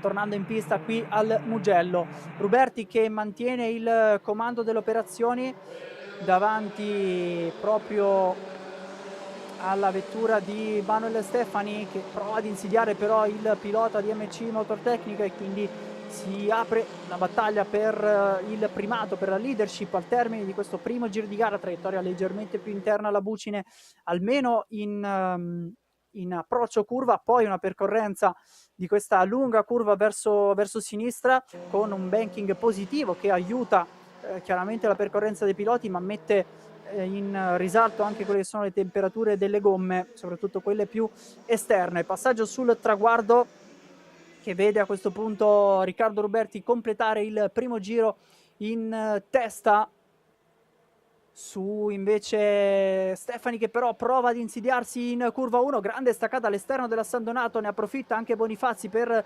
riavvicinarsi e quindi nuovo leader della corsa Manuel Stefani, che si fa vedere subito in grande spolvero all'inizio di questa stagione. Prova addirittura subito a mettere anche un gap di vantaggio proprio su Ruberti, che è rimasto un po' alle prese, colpito forse anche da questo sorpasso subito all'esterno della San Donato. Deve guardare negli specchietti perché sono ingombranti le figure di Bonifazzi, Casciandrini, proprio compagno di squadra, e poi, se non erro, anche un'altra vettura che si trova ingaggiata nella lotta per il podio. Primo giro che dunque si è concluso in questi 25 minuti di gara per quanto riguarda la RS Cup 2026, che apre la propria stagione qui al Mugello. Un calendario che poi vedrà nei vari appuntamenti anche la pista di Magione il 17 di maggio, Varano invece come new entry in calendario rispetto al 2025, Vallelunga per l'inizio della seconda metà del campionato il 19 di luglio, Mugello ancora l'unica tappa che si replicherà nel calendario il 18 di ottobre, quindi con temperature decisamente diverse, e infine il finale a Misano il 15 di novembre. Speriamo, come nel 2025, possa regalarci un finale di stagione con ancora tutti i titoli in palio. Continuano ancora i piloti a darsi battaglia in questo secondo giro di gara, con Stefani che registra il miglior tempo assoluto nel primo settore, non si migliora nel settore centrale, anzi paga un decimo rispetto a Ruberti in quel tratto. Riesce a tornare sotto al secondo di ritardo il pilota di MC Motortecnica, con invece in terza piazza Andrea Bonifazzi, segue a soli 359 millesimi. Bellissima questa immagine, si aprono tutti a ventaglio i piloti sul rettilineo principale. Vediamo adesso al passaggio proprio sulla fotocellula del traguardo, con credo Stefani che ancora dovrebbe essere davanti a tutti. classifica che continua a aggiornarsi, il monitor in questo momento è impazzito con i piloti che erano davvero ravvicinati, segnalato addirittura Stephanie Box, cerco adesso conferma per quanto riguarda la vettura numero 72 di Seven Hills Motorsport, sarebbe un duro colpo per il pilota e per il team di Seven Hills. Addirittura in testa c'è Riccardo Rogari di Black Cars e quindi rivoluzionata la classifica, confermato proprio Stephanie Box, un problema per il pilota di Seven Hills Motorsport. Segue invece alle spalle di Rogari Fulvio Casciandrini, con Rogari che ha registrato il giro più veloce in 2:13.881, guadagnando quasi un secondo rispetto al Fulvio Casciandrini in questo giro, che sta rialzando un po' la china davanti rispetto a una partenza un po' in difficoltà. Qui nella zona dell'arrabbiata si fa vedere, si porta davvero vicino con il muso della Clio verso invece il posteriore della vettura di Black Cars. Non c'è però lo spazio necessario per provare ad affondare la staccata alla Scarperia Palagio. Cambio di direzione con tanto rollio che porta anche la vettura spesso su 3 ruote nel corso della percorrenza di curva, chiaramente con la posteriore più interna, che è la ruota più scarica, e si va ad alzare completamente. Si vede anche del fumo fuoriuscire proprio dalla parte posteriore per questo leggero bloccaggio proprio dovuto al sollevamento della ruota. I piloti che vanno a sfruttare tutta la pista qui in uscita da Biondetti 1, Biondetti 2 verso nuovamente la Bucine. Questa volta sembra essere maggiore il gap che vede almeno Casciandrini su Bonifazzi, che anzi viene attaccato da Ruberti, il pole sitter di questa gara, che è sceso momentaneamente fuori dal podio. Eccolo qui Stefani che riparte, purtroppo con un giro di ritardo, forse riesce a evitare il doppiaggio, ma è una gara di fatto conclusa per il pilota numero 72, salvo ovviamente una safety car. Attenzione perché c'è i box anche Bonifazzi, mentre davanti continua la battaglia per la leadership, incrocio di linee per Casciandrini. Bellissima la manovra del pilota di MC Motortecnica, che si porta per la prima volta in testa a questa gara. Abbiamo visto Bonifazzi per un attimo fermarsi ai box, e quindi gara sfortunatissima per Seven Hills, che vede entrambe le vetture in pit lane. E qui invece forse addirittura una foratura davanti. Sicuramente c'è stata una perdita di controllo in uscita dal cordolo della curva numero 3, l'appoggio secco per la vettura di Riccardo Rogari di Black Cars. Un errore o comunque un problema per la vettura numero 21, e quindi di nuovo un capovolgimento di fronte in classifica. Qui si va a monitorare sulle gomme. Non mi sembrava però esserci una foratura almeno all'anteriore destra, e qui invece purtroppo deve fermare così la sua corsa Riccardo Rogari, perché vedete la parte anteriore è completamente danneggiata. Non riuscirà a concludere questa gara 1 dell'RS Cup 2026 dal Mugello. Con Bonifazzi ancora fermo ai box, invece è stato doppiato Stefani, c'è il cambio gomme. Dunque, eccolo qui le immagini che vanno a pescare i pneumatici Hankook. Da questa stagione diventano obbligatorie tutte e 4 le gomme Hankook montate su queste Clio di quarta generazione, rispetto alle 2 gomme invece del 2025. Andranno però nel corso degli eventi, diciamo quasi a sommarsi le gomme, perché poi 2 gomme verranno portate dall'evento precedente e dovranno essere utilizzate anche nell'evento successivo. Quindi questa è un po' la gestione nel regolamento 2026. Rivediamo il replay, qui l'ultima parte del testacoda di Rogari, con la perdita di controllo della vettura di Black Cars, mentre è tornato in pista anche Bonifazzi. E intanto abbiamo la safety car che entra in pista ed è protagonista anche per questa gara 1 dell'RS Cup, come già era accaduto anche nella Clio Cup Italia. E dunque nuovamente la Maserati che va a dettare il ritmo e va a ricompattare soprattutto il gruppo, che si era davvero dato battaglia nel corso degli ultimi passaggi. In questo momento abbiamo Ruberti addirittura che è segnalato al comando nel caos degli ultimi giri è successo davvero di tutto e Ruberti è tornato in testa davanti addirittura a Giovanni Diana, che se non erro scattava dalla penultima fila, dall'8ª casella, e quindi sarebbe una rimonta in questo momento eccezionale per il pilota di Faro Racing, con MC Motortecnica che va a completare il podio con Mario Beltrami, quindi la terza delle vetture del team italiano. Segnalato invece ad oltre 2 minuti dal leader Fulvio Casciandrini, quindi probabilmente è successo qualcosa anche al pilota numero 51, addirittura alle spalle di Bonifazzi che era appena tornato in pista. Qui invece siamo con Seven Hills Motorsport, che appunto ha vissuto momenti difficili in questi ultimi giri. Adesso momento di calma prima della ripartenza, mancano già 14 minuti e 20 sul cronometro e quindi volata via la prima parte di gara. Come sempre la RS Cup ci regala tanto divertimento, tanta azione in pista. Intanto Bonifazzi è tornato nuovamente ai box e quindi proseguono i problemi, una gara che è partita in maniera positiva con un'ottima partenza e poi però proseguita in maniera davvero sfortunata per il pilota numero 59, che è vice campione del campionato 2025 ed è vice campione anche della classifica over. Questa è un po' la particolarità, che l'ho visto davanti a Stefani nella classifica assoluta per via dei piazzamenti ottenuti, ma con meno costanza poi tra la classifica di categoria per i piloti che hanno compiuto il 50° anno di età e alla fine un campionato portato a casa da Stefani, dunque un po' di rammarico, se vogliamo, al termine comunque di un'ottima stagione per Andrea Bonifazzi, che si è sempre dimostrato protagonista di ottime prestazioni, non solo sul giro secco, come dimostra anche la pole conquistata al Mugello proprio qui lo scorso anno, e anche di ovviamente tante battaglie come quella che l'ha visto protagonista anche a Misano nel corso della prima delle 2 tappe sul circuito ex Santa Monica, proprio vicino alle coste dell'Adriatico. Qui ancora si interviene sulla vettura di Bonifazzi, chiaramente c'è tempo anche in questa fase di gara per cercare di mettere a punto almeno la vettura. Cambio gomme questa volta all'anteriore sinistra per Seven Hills Motorsport.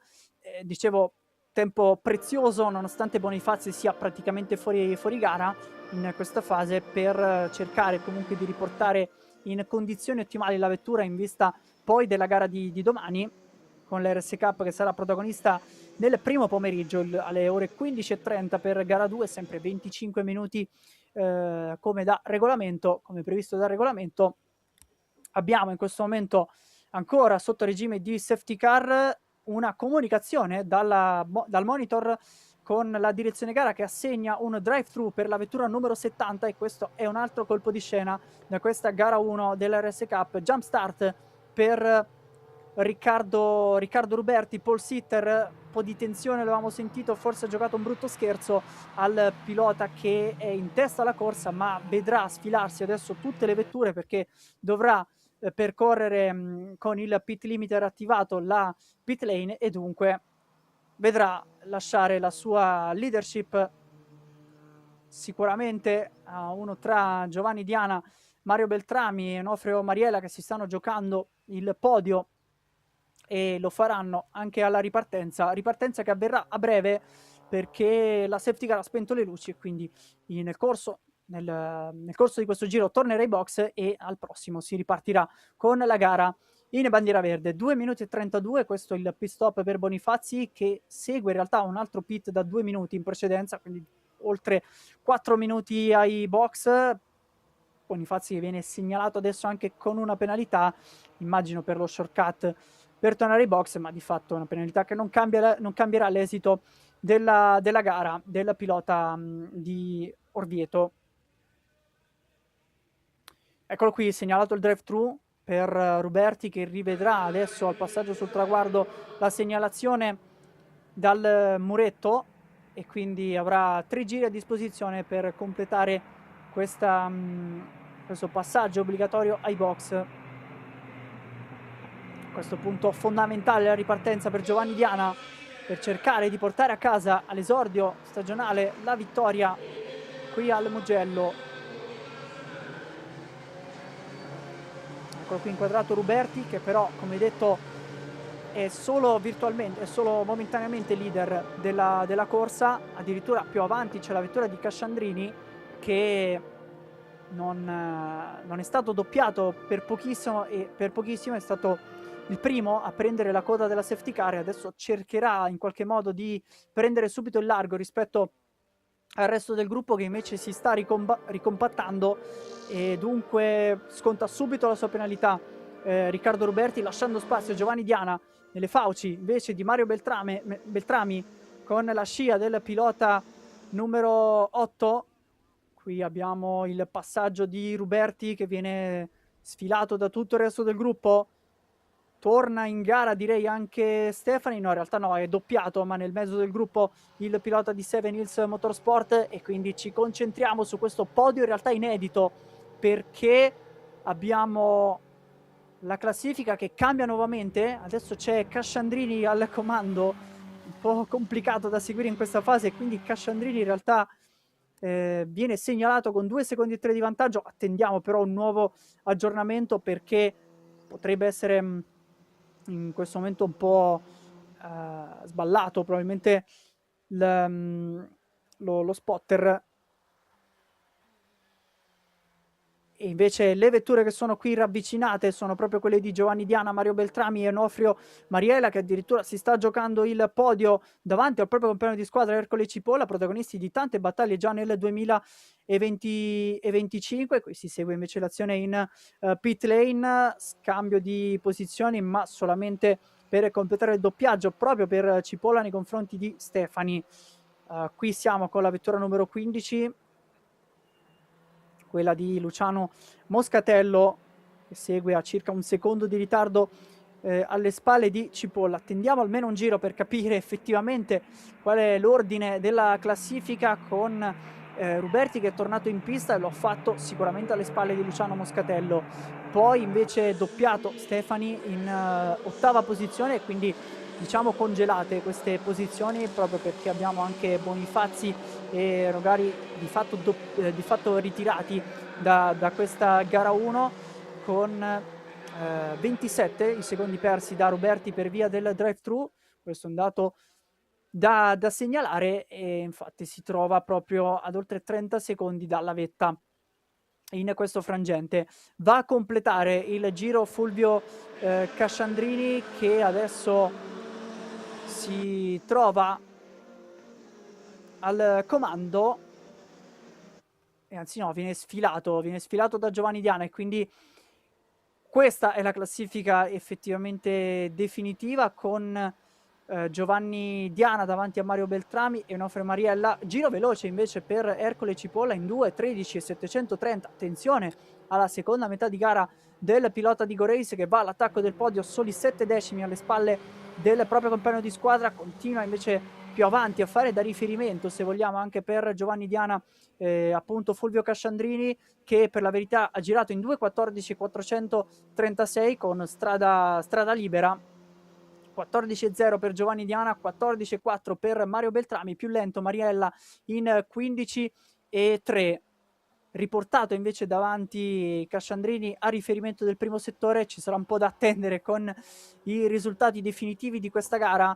Alla conclusione dei 25 minuti di gara ne mancano 6:26, non lo vedete in sovraimpressione, ma vengono segnalati nel monitor proprio il tempo rimasto per concludere anche questa prima gara dell'RS Cup 2026. Giovanni Diana che cerca adesso di mantenere i nervi saldi in questa fase di gara, perché situazione abbastanza complicata con Casciandrini più avanti, che però è un po' una vettura fantasma in questo momento, e invece un vantaggio da gestire nei confronti di Beltrami di circa 8 decimi, quindi rimane comunque sotto al secondo, provando a sfruttare anche un po' la scia.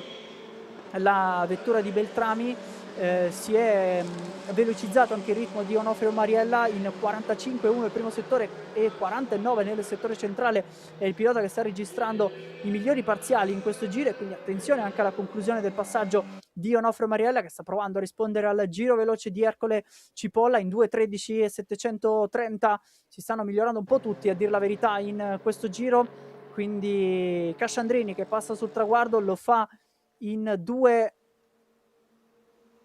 2 minuti e non arriva l'aggiornamento del monitor, 2 minuti e 13 e 7, un buon giro da parte di Casciandrini, ma fa ancora meglio Ercole Cipolla in 2:12 e 777. Perde qualcosa nell'ultimo settore Mariella, forse posto in difficoltà anche dal traffico, e anzi ha perso la posizione dal proprio compagno di squadra, quindi sale in terza piazza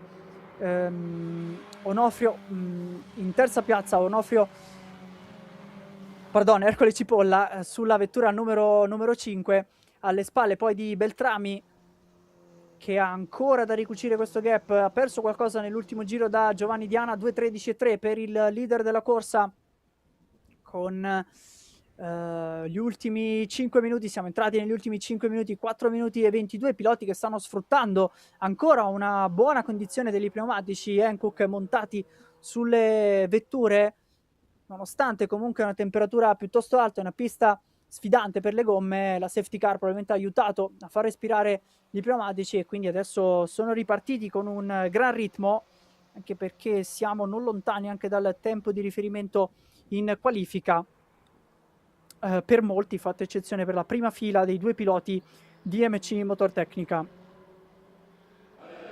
Proprio Ruberti che è tornato in pista, ma in questo momento non riesce a replicare i tempi dei primi, probabilmente anche cercando di gestire un po' le gomme in una condizione, lo vede in pista in solitaria, in settima posizione. Siamo a 3 minuti e 30 dal termine, ancora qualche passaggio prima dello sventolamento della bandiera a scacchi, con i riferimenti che si abbassano per Casciandrini, miglior tempo assoluto nel settore centrale in 44, e invece perde qualcosa Giovanni Diana, che forse ha compiuto una piccola sbavatura, infatti si è avvicinato Beltrami a soli 490 millesimi all'ultimo aggiornamento. Non è lontano anche Ercole Cipolla, un po' invece esposto alla bandiera bianca Onofrio Mariella, che si è distanziato da questi tre piloti in battaglia. Transita Ercole Cipolla migliorando e ritoccando ancora il giro veloce in 2:12 e 595, guadagna 6 decimi su Mario Beltrami, lo fa anche su Giovanni Diana, ci prova addirittura dall'esterno della San Donato, ma qui non riesce a trovare la giusta percorrenza per infilarsi su Beltrami, che anzi ritorna e si riaccoda alla vettura di Giovanni Diana. Ancora segnalato Casciandrini in testa, che come detto bisognerà attendere per capire effettivamente qual è la posizione per Fulvio Casciandrini, con ancora questa bellissima battaglia a 3 che sicuramente andrà a delineare delle posizioni sul podio. Bisognerà capire se sono le prime 3 oppure se la seconda o la terza posizione, con Cipolla che sembra essere il più veloce in questa fase di gara, con una successione di giri veloci davvero formidabile, ed è in questo momento pilota che sta provando a mettere sotto pressione Mario Beltrami, che a sua volta invece ha lo stesso compito nei confronti di Giovanni Diana, che ha comandato sin dalla ripartenza con grande maestria, è entrato forse in un momento un po' più di difficoltà con i pneumatici. Qui invece sembra davvero un'altra categoria per Ercole Cipolla, che è entrato a velocità doppia ma ha fatto quasi una finta nei confronti di Beltrami, prima dall'interno e poi all'esterno della scarperia Palagio. Si arriva verso il correntaio e forse questa è una buona chance per infilarsi per Ercole Cipolla. Dall'esterno si difende invece Mario Beltrami, e ne può approfittare anche Giovanni Diana per mantenere la posizione sui piloti che stanno cercando di attaccarlo in questa fase di gara. 1 minuto e 11 al termine, quindi entriamo nell'ultimo giro, l'ultimo passaggio di questi 25 minuti dell'RS Cup. Si fa vedere all'ultimo qui alla Bucine Ercole Cipolla per provare ad insidiare Beltrami, infatti perde un po' in percorrenza di curva numero 15, approfitta per allungare Giovanni Diana. Attendiamo il passaggio sul traguardo perché Casciandrini sta provando a rispondere e a prendersi anche il giro veloce, lontano però dal 2:12 e 595. Non si migliora in questo giro, lo fa no, non si migliorano tutti i piloti al comando, probabilmente anche per le tante battaglie che ci sono al momento in pista. Casciandrini adesso inquadrato e pescato dalle immagini con l'ultimo giro che è già iniziato, questi 5,2 km. Vediamo in pit lane prepararsi anche le vetture della Twingo Cup Series, che vedremo protagonista a breve dopo la gara dell'RS Cup. Lungo invece Beltrami, che ha perso la posizione nel primo settore su Ercole Cipolla, ha provato a rispondere qui in uscita dalla Luco Poggiosecco, ma niente da fare per il pilota di MC Motortecnica. Una giornata fin qui sfortunata per il team italiano, che di fatto ha perso tutte le prime 3 posizioni. Rimane però il punto interrogativo sulla vettura di Casciandrini, che continua a balzare dal comando invece alle posizioni di mezzo nel gruppo, con eccola qui la vettura numero 51 tra i protagonisti già della scorsa stagione. Casciandrini, che ha chiuso la classifica 2025 in 7ª posizione. Per lui anche un podio conquistato a Misano in gara 2. Si alza completamente nella parte interna la vettura di Giovanni Diana, che adesso viene insidiato da Ercole Cipolla. Ultime chance per provare ad insidiarsi davanti al pilota di Go Race, di Faro Racing, pardon, con appunto Go Race che prova ad attaccare la vettura di Giovanni Diana. Ultimi metri davvero di questa gara, si prospetta un'arriva in volata tra i due. Difende la traiettoria più interna, anzi rimane quasi al centro, ma prova a farsi vedere addirittura dall'ingresso della Bucine. C'è il bloccaggio e questo forse potrebbe mettere la parola fine al tentativo di attacco per Ercole Cipolla. Arrivo sul traguardo con la bandiera scacchi, vedremo allora chi sarà il primo a conquistare questa gara 1 dell'RS Cup, con Giovanni Diana, che viene segnalato il primo dei piloti a prendere la bandiera scacchi, segnalato sì in seconda posizione, ma in realtà con un giro in più completato rispetto a Fulvio Casciandrini. Conclude così la sua gara anche Casciandrini, che a questo punto festeggia. Si aggiorna in questo momento il monitor, sicuramente qualche problema a bordo della vettura di Casciandrini, e quindi dovrebbe essere lui il primo vincitore di questa stagione.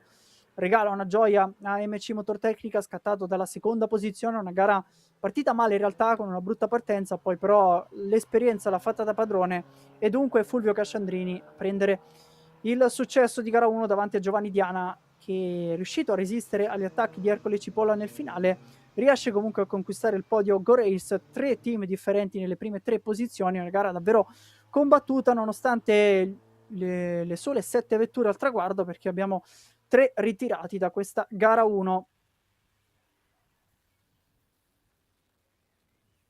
Finale davvero thrilling tra i piloti, che hanno rallentato nelle ultime fasi, complice anche le battaglie, ma lo stesso Casciandrini, che in realtà era davanti con strada libera, ha dovuto alzare i propri tempi per via di un'usura davvero accentuata nelle ultime fasi di gara. E adesso i piloti che raggiungono invece la pit lane, con Casciandrini, Diana e Cipolla, questi 3 piloti che ascolteremo in zona parco chiuso. Infatti Beltrami che torna sulla destra nella zona del parco chiuso per quanto riguarda le verifiche tecniche, poi la vettura che verrà riportata anche all'interno del paddock. Occasione per ricordare anche che il paddock del Mugello in questo weekend viene animato dal DJ set, da tanto intrattenimento, che dunque accompagnerà i piloti e i fan corsi qui sul circuito di Scarperia e San Piero per questo primo weekend stagionale di PNK Motorsport. Non solo azioni in pista, ma anche tanto spettacolo fuori dal circuito, fuori da questi maestosi e storici 5,2 km del tracciato toscano. Eccola qui la vettura di Fulvio Casciandrini, che si piazza nel mezzo, va a raccogliere quello che è il board con il numero 1 sotto la propria vettura.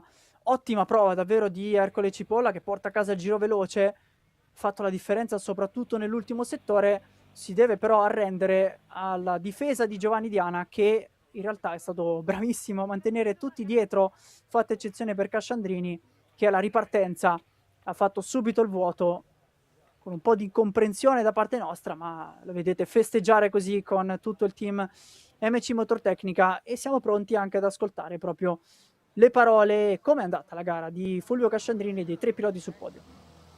Eccoci qui con il protagonista, si sta appena slacciando il casco, diamogli un istante. Il vincitore di questa gara, Casciandrini. Diamogli un secondo per liberarsi. Com'è andata questa gara? Bene, è stata problematica la partenza perché c'è un problema alla frizione, mi si è spenta già nel giro di schieramento, avevo paura sulla partenza, ho fatto un compromesso, è slittata tanto, poi ci siamo messo lì un po' di bagarre, poi sono successe un po' di situazioni, la safety car speravo non entrasse, è entrata, mi sono messo di mi passo, ho visto che avevo margine, è andata bene, è iniziato bene il weekend, sono contento per la macchina, il team che sono bravissimi, e sono contento anche per me perché c'era una macumba, sono di Firenze ma non mi è mai riuscito a vincere un qualsiasi tipo di macchina sta gara, finalmente a 48 anni ce l'ho fatta, sicché ho levato un peso grosso come una casa. Benissimo, a chi dedichi questo traguardo? A tutti quelli che sono contenti che ho vinto, tutti che sono il mio team, ho visto c'è anche gli avversari, quindi mi fa piacere e segno che qualcosa di positivo ho fatto. Benissimo, allora congratulazioni. Passiamo al prossimo pilota che è Diana. Congratulazioni, come ti senti? Da ottavo ho fatto un rimontone, sono arrivato secondo, quindi grandissima soddisfazione. Che emozioni provi in questo momento? Sono ancora carico di adrenalina, quindi sto ancora smaltendo, insomma. Benissimo, congratulazioni ancora. Passiamo al terzo pilota. Eccolo qui.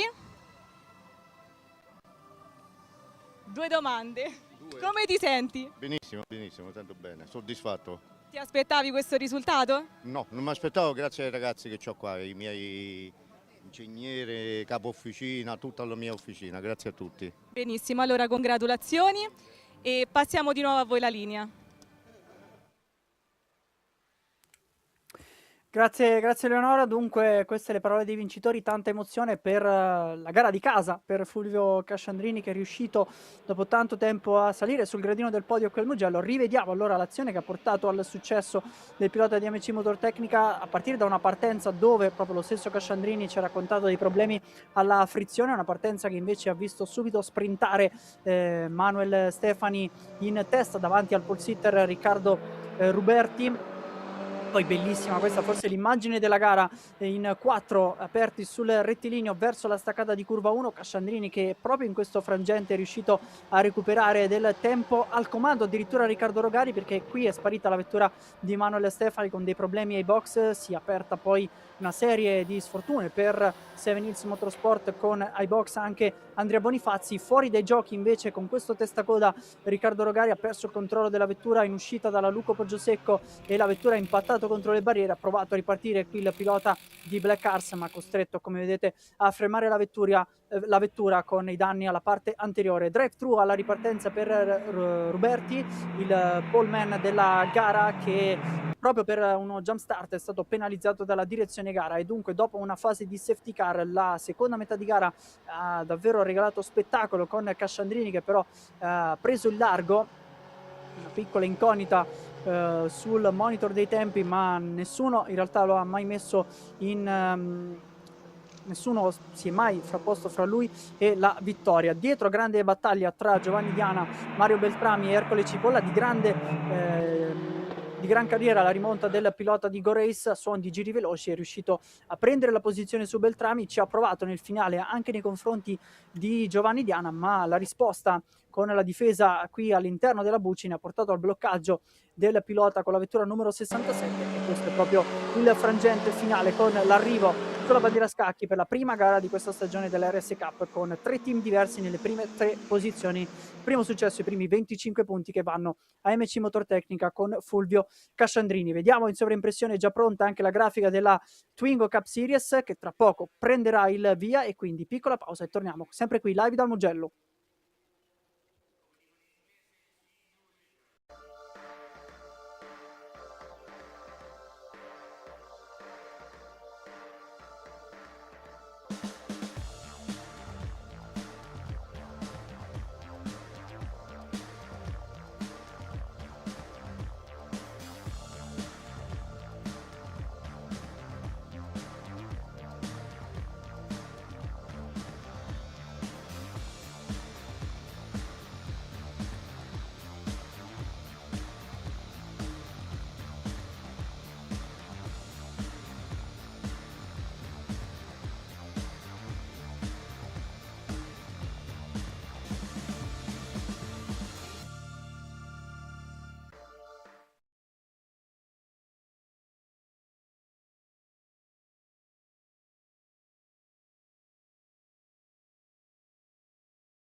Penultima gara di questo sabato pomeriggio con il primo dei campionati partner di PNK Motorsport presente qui al Mugello con la Renault Twingo Cup Series, serie internazionale da parte della gestione di Lema Racing Team, che abbiamo visto già in pista nel corso di questa giornata, ma adesso vediamo le tante Renault Twingo di terza generazione che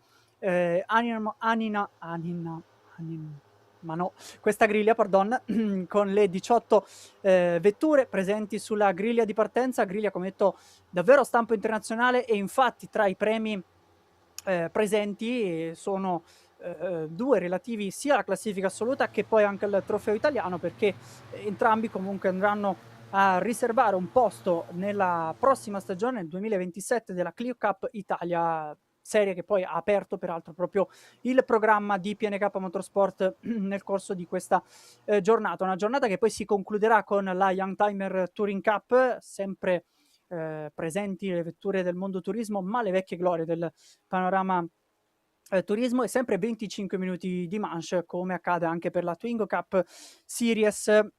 Non finisce qui ovviamente il programma, perché domani sarà ancora una lunga giornata intensa di corse, proprio con la Youngtimer Touring Cup, che aprirà invece il programma della domenica alle 10:50. Vi ricordo, sempre qui in diretta sul canale YouTube e Facebook di PNK Motorsport. Potete seguire tutti gli aggiornamenti anche sul sito, sui vari canali social, con tantissima azione che c'è nel corso di questo weekend. Oltre 200 iscritti nei vari campionati, un numero da record per quanto riguarda le serie del gruppo Peroni, l'ex gruppo Peroni, che ovviamente dal 2023 prende il nome, dal 2021 prende il nome di PNK.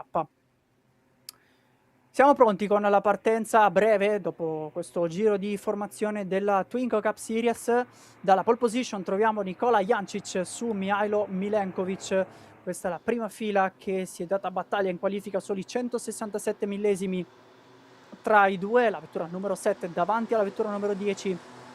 Una griglia davvero compatta, perché troviamo le prime 5 posizioni in soli 6 decimi, segno di come comunque il campionato sia davvero combattuto e agguerrito, e ci aspettiamo tanta battaglia. Va a scaldare le gomme in maniera copiosa qui Nikola Jancic, quasi anche a finire con 2 gomme fuori dalla pista, sulla parte con l'erba, sulla parte sinistra dove è presente l'erba. Cerca di portare più temperatura possibile in questa fase poco prima dello start. 25 minuti da percorrere, 2:38.4, questo è il tempo che è valso la pole position a Nikola Jancic. Una Twingo Cup Series che è stata presente qui al Mugello anche la passata stagione, in una Mugello un po' diversa, però con temperature più basse, un po' di pioggia e tanto vento anche durante le qualifiche. Fatto sta che protagonisti dello scorso anno, Mamo Vuolo, presente anche nella griglia di questa stagione, ha conquistato la pole position, ma il successo di gara 1 andò nelle mani di Nick Stefancic davanti a Zal Rezar e a Tai Kovacic, mentre in gara 2 Marco Blaseschi, che scatterà dalla terza casella, vinse l'appuntamento in gara 2 del 2025 su Nick Poliancek e Tai Kovacic, quindi doppio podio per quest'ultimo. Gara 2 fra l'altro protagonista con un lungo intervento in regime di safety car, ben 2, e una gara interrotta più volte. Vedremo se sarà così anche per questa edizione. Parte dunque la stagione della Twingo Cup Series con Jancic e Milenkovic dalla prima fila, Blaseschi e Vuolo poi a cercare di guadagnare posizioni. Lo start di questo lungo rettilineo da 1 chilometro, che sembra infinito per queste vetture, sono le vetture più lente nel corso di questo fine settimana, ma comunque vetture che si danno tanta battaglia, e abbiamo subito una lotta per la prima posizione, con addirittura anche Blaseschi che si fa vedere dall'esterno. Qui invece ci prova Milenkovic, gruppo che prosegue alla percorrenza della San Donato e va in salita verso la Luco Poggiosecco. Primo cambio di direzione nel corso dei 5 km e 2 nel tracciato del Mugello. Partiti dunque i primi 25 minuti di questa stagione con Jancic che rimane in testa su Milenkovic, ma sono quasi appaiati 2. Dall'interno ci prova la vettura numero 10, non riesce però a completare il sorpasso. Gruppo che si è spezzato tra Camillo Centamore e Mauro Angelini, come vedete presenza anche italiana su questa griglia comunque davvero variopinta. Prova adesso a riagganciare la vettura di Angelini, contatto invece qui in discesa la Casanova Savelli, rimane coinvolto Bojan Seme che finisce in ghiaia, prova a ripartire, speriamo per lui che non possa concludersi così la sua gara, la vettura che sembrava soprattutto con la parte posteriore affondata nella ghiaia, le immagini adesso lo vanno a pescare per la ripartenza, riesce a ritornare in pista dunque la vettura numero 73, lo fa però in fondo alla griglia. Ancora in testa qui Milenkovic, anzi prende il comando delle operazioni Milenkovic su Blaseschi. Ha perso un po' di terreno invece Nikola Jancic, che si trova addirittura in quarta posizione, sfilato da Vuk Deretic. Miglior settore centrale per Blaseschi, che fa vedere subito l'esperienza già del 2025. Eccola qui la vettura numero 211 che arriva vicina in percorrenza delle due Biondetti, scarta verso l'interno, avrà dunque la traiettoria più interna per la Bucine, ma attenzione perché c'è grande percorrenza anche per affrontare Appaiati, l'ultima curva, la 15, e infatti prova a rispondere qui Milenkovic, ma molto bravo a chiudere la porta Marco Blaseschi, che quindi proverà a completare questo secondo giro di gara, il primo lanciato dopo la partenza da fermo del primo giro. Prova a prendere però tutta la scia Milenkovic per rispondere sul traguardo, e sono praticamente appaiati sul traguardo. Sono già prove di arrivo in volata, e sembra avere uno spunto migliore sul rettilineo Milenkovic nella messa a punto della propria vettura. 2,52 e 456, in realtà questa è la conclusione del primo giro di gara. Sono in 4 verso la San Donato, nella traiettoria più interna c'è Blaseschi che deve lasciare l'acceleratore prima di addirittura Deretic, che si è infilato con Nikola Jancic che si fa rivedere dopo aver perso posizioni nel corso del passaggio precedente. Quindi il pole sitter ritorna davanti a tutti, posizioni che cambiano nelle prime 4 piazze della classifica. Un po' più attardato invece Mauro Angelini, che ha guadagnato in realtà delle posizioni grazie a un ultimo settore fenomenale, miglior tempo assoluto lì in 57,1, guadagnando quasi un secondo addirittura rispetto a Milenkovic, che aveva completato il giro al comando prima di lasciare spazio a Blaseschi e poi anche a Jancic. Grande attacco qui all'interno di Milenkovic, che non ci sta, vuole tornare subito vicino alla testa della corsa, si fa vedere anche Mamo Volo con Angelini che segue a mezzo secondo di ritardo. Miglior tempo assoluto invece nel primo settore per Alberto Milanese, che cerca di riprendere la coda proprio del gruppo di testa, perché alle spalle di Milanese in realtà si è creato il vuoto. 5 secondi e 4 a separare il pilota sulla vettura numero 21 da Martin Varga in nona piazza. A chiudere poi le prime 10 posizioni troviamo Anton Jus. Ancora bandiera verde fino a questo momento. Una partenza comunque lineare, nonostante un contatto che ha portato in testa coda Bojan Seme, che infatti si trova in 18ª piazza, 4 secondi e 7 da Luca Tagliaferri, mentre davanti sono vicinissimi Jancic, Blaseschi e Milenkovic. Lotta per le prime 3 posizioni, quasi a spingere qui la Biondetti. C'è Blaseschi su Nikola Jancic, prova ancora una volta all'interno, come nel giro precedente aveva fatto, se non erro, Deretic, e quindi ne approfitta anche Milenkovic per infilarsi su Nikola Jancic, che ne perde 2 di posizioni in pochi metri. E di nuovo sul rettilineo principale sembra davvero veloce Milenkovic, come in termini di velocità di punta.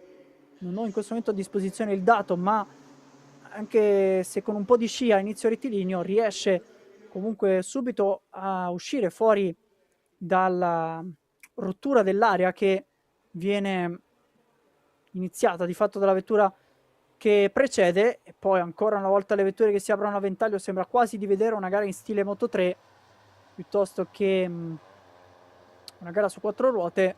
Sono praticamente in 7 in poco meno di un secondo In 7 decimi troviamo Camillo Centamore in settima posizione, che ha registrato anche il giro più veloce, 2:39 e 886, e questo è un tempo clamoroso se pensiamo anche al riferimento davanti di Mihailo Milenkovic in 2:42 e 1, quasi oltre 2 secondi guadagnati in questo giro da Camillo Centamore. Infatti il gruppo che si sta ricompattando, con anche Milanese, Alberto Milanese, che prova dall'ottava posizione, si aggiunge alla festa.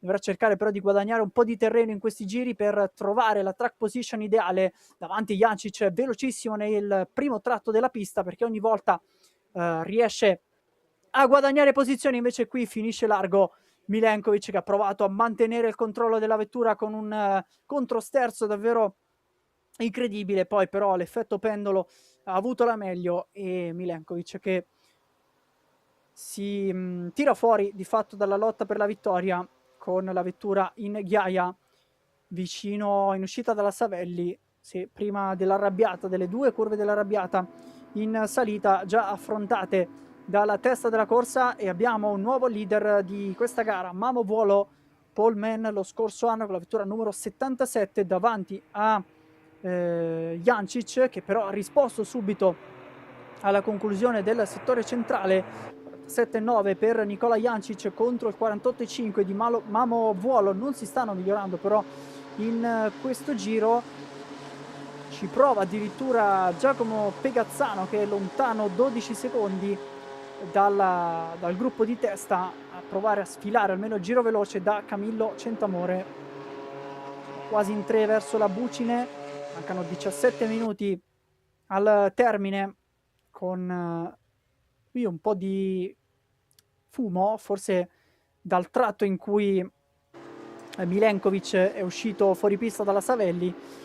Curve chiaramente poi si incrociano dalla Savelli al rettilineo principale, e siamo ancora con le vetture in scia a darsi battaglia. Sono praticamente in 3, in meno di un decimo, 34 millesimi il passaggio sul traguardo a dividere Jancic, Blaseschi e Mamo Vuolo. Prove davvero di volata per l'ultimo giro. Sarà spettacolare l'arrivo di questa Twingo Cup Series in gara 1, gara 2 che invece sarà domani mattina, con domani pomeriggio, perdono, alle 17:35, la seconda manche.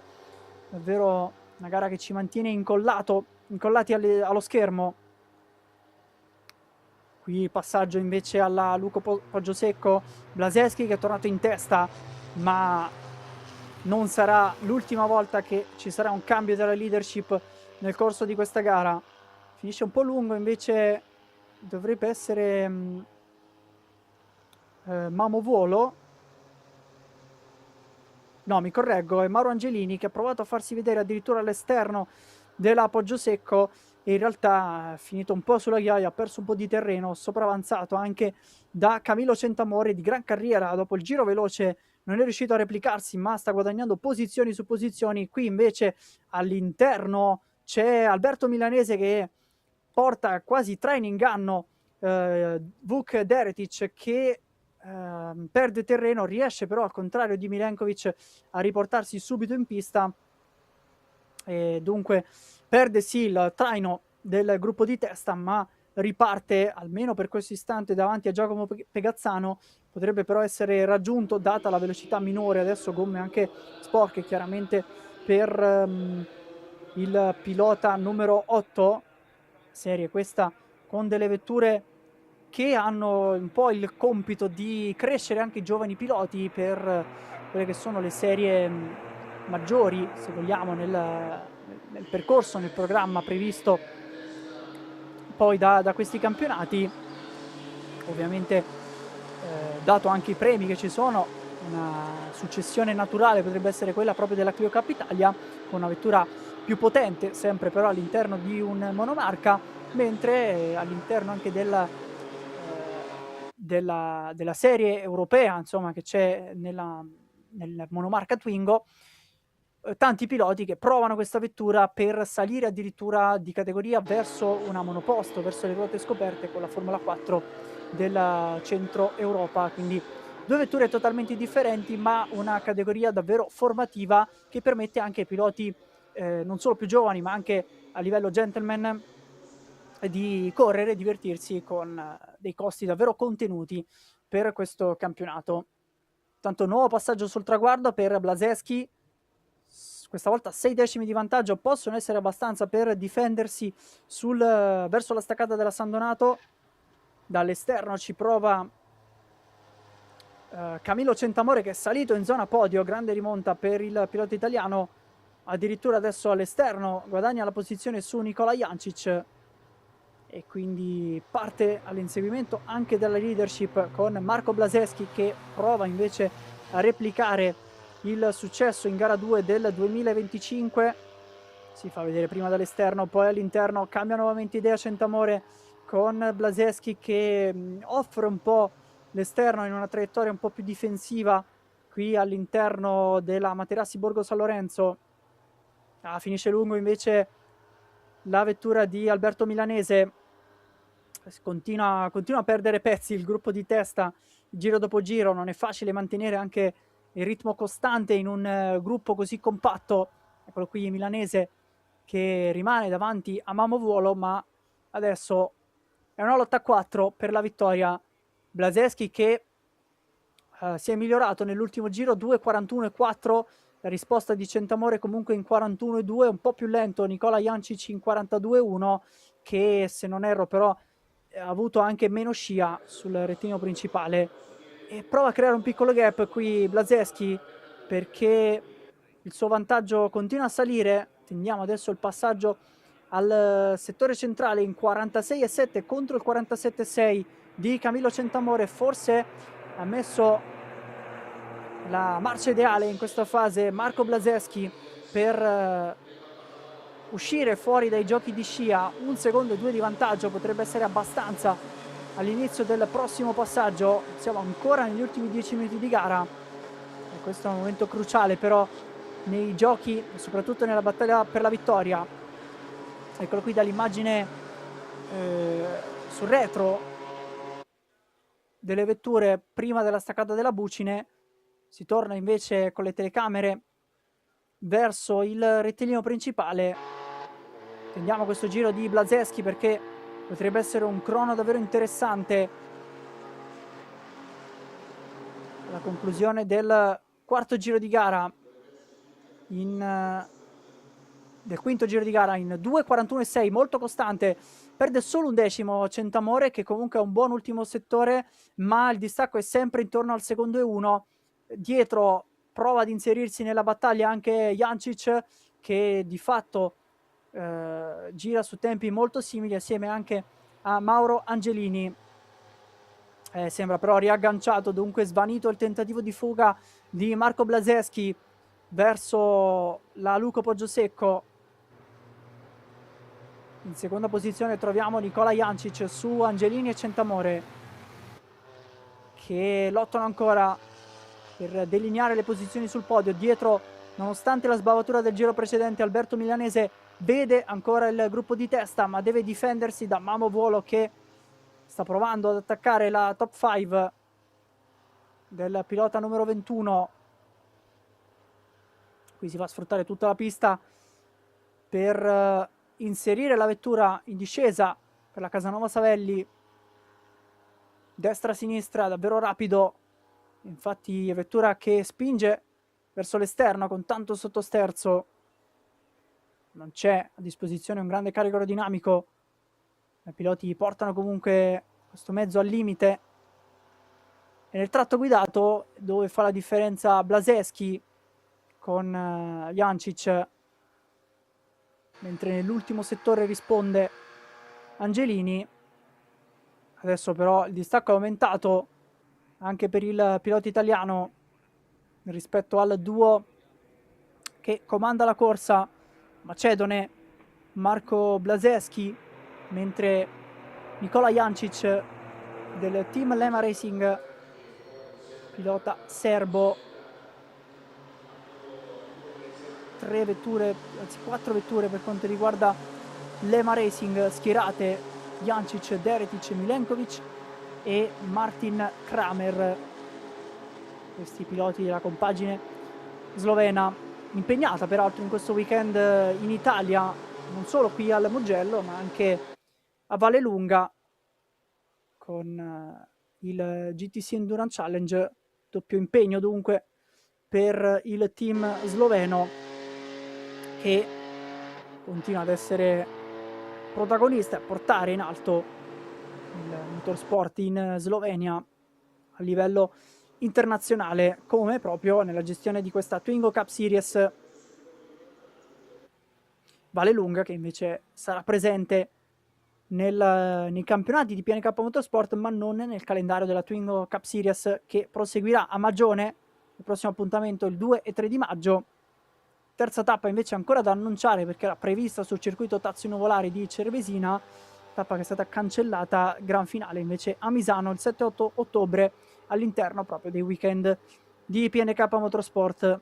Tanto Giacomo Pegazzano registra il nuovo giro veloce in 2:39.837, migliora di pochi millesimi il giro di Camillo Centamore, che si trova ancora in terza posizione davanti a Angelini. Davanti è rimasto anche Blazeschi su Jancic, e quindi giro in realtà dove sono state cristallizzate le posizioni. Intanto Milenkovic, dopo l'escursione nella prima parte di gara, va a ritoccare il giro veloce, segno che la velocità c'era per il pilota numero 10. 2:39 e 437, invece qui errore per Jancic, un errore che abbiamo già visto in maniera similare anche negli scorsi passaggi.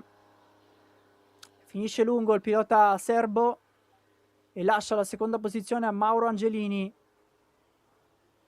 e anzi addirittura cede il passo a Mamo Vuolo in quinta piazza. Guadagna la quarta posizione il pilota sulla vettura numero 77. Deve adesso riprendere la velocità Nicola Jancic. Errore che permette anche a Blazeschi di respirare in questa fase, perché adesso un vantaggio come non mai così consistente in 1 secondo e 6 su Mauro Angelini.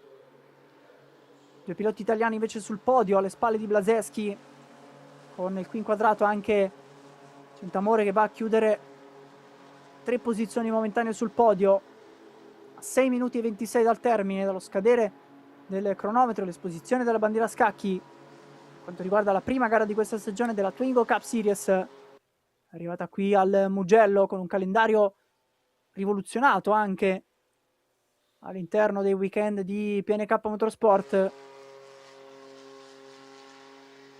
Nuovo passaggio sul traguardo per Blazeschi, che si era migliorato nello scorso giro in 2:49. Non è un tempo che lo potrebbe portare vicino al giro veloce, ma è comunque il miglior giro personale. Questa volta perde 3 decimi invece da Mauro Angelini, che infatti si avvicina e si porta a 1 secondo e 4 sul traguardo.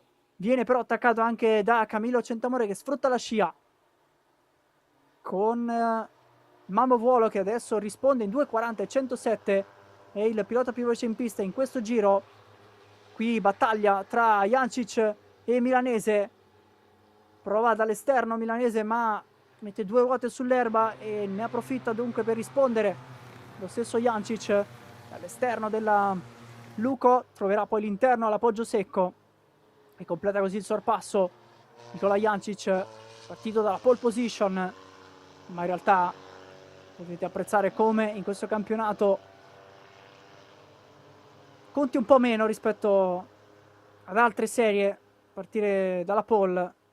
Importante, fondamentale comunque avere buone posizioni di partenza in una qualifica che è stata molto serrata tra le prime posizioni. Ultimi 5 minuti di gara con gli ultimi tentativi di attacco per la coppia sul podio, che viene addirittura raggiunta anche da Mamo Vuolo, e quindi sono ancora aperti i giochi per il podio, mentre davanti rimane costantemente il vantaggio di Marco Blazeschi, sempre su intorno al secondo e mezzo. Potrebbe essere il gap che lo porterebbe alla prima vittoria di questa stagione e abissare anche la vittoria del 2025 al Mugello, questa volta però nella prima manche, in una giornata soleggiata a differenza dello scorso anno.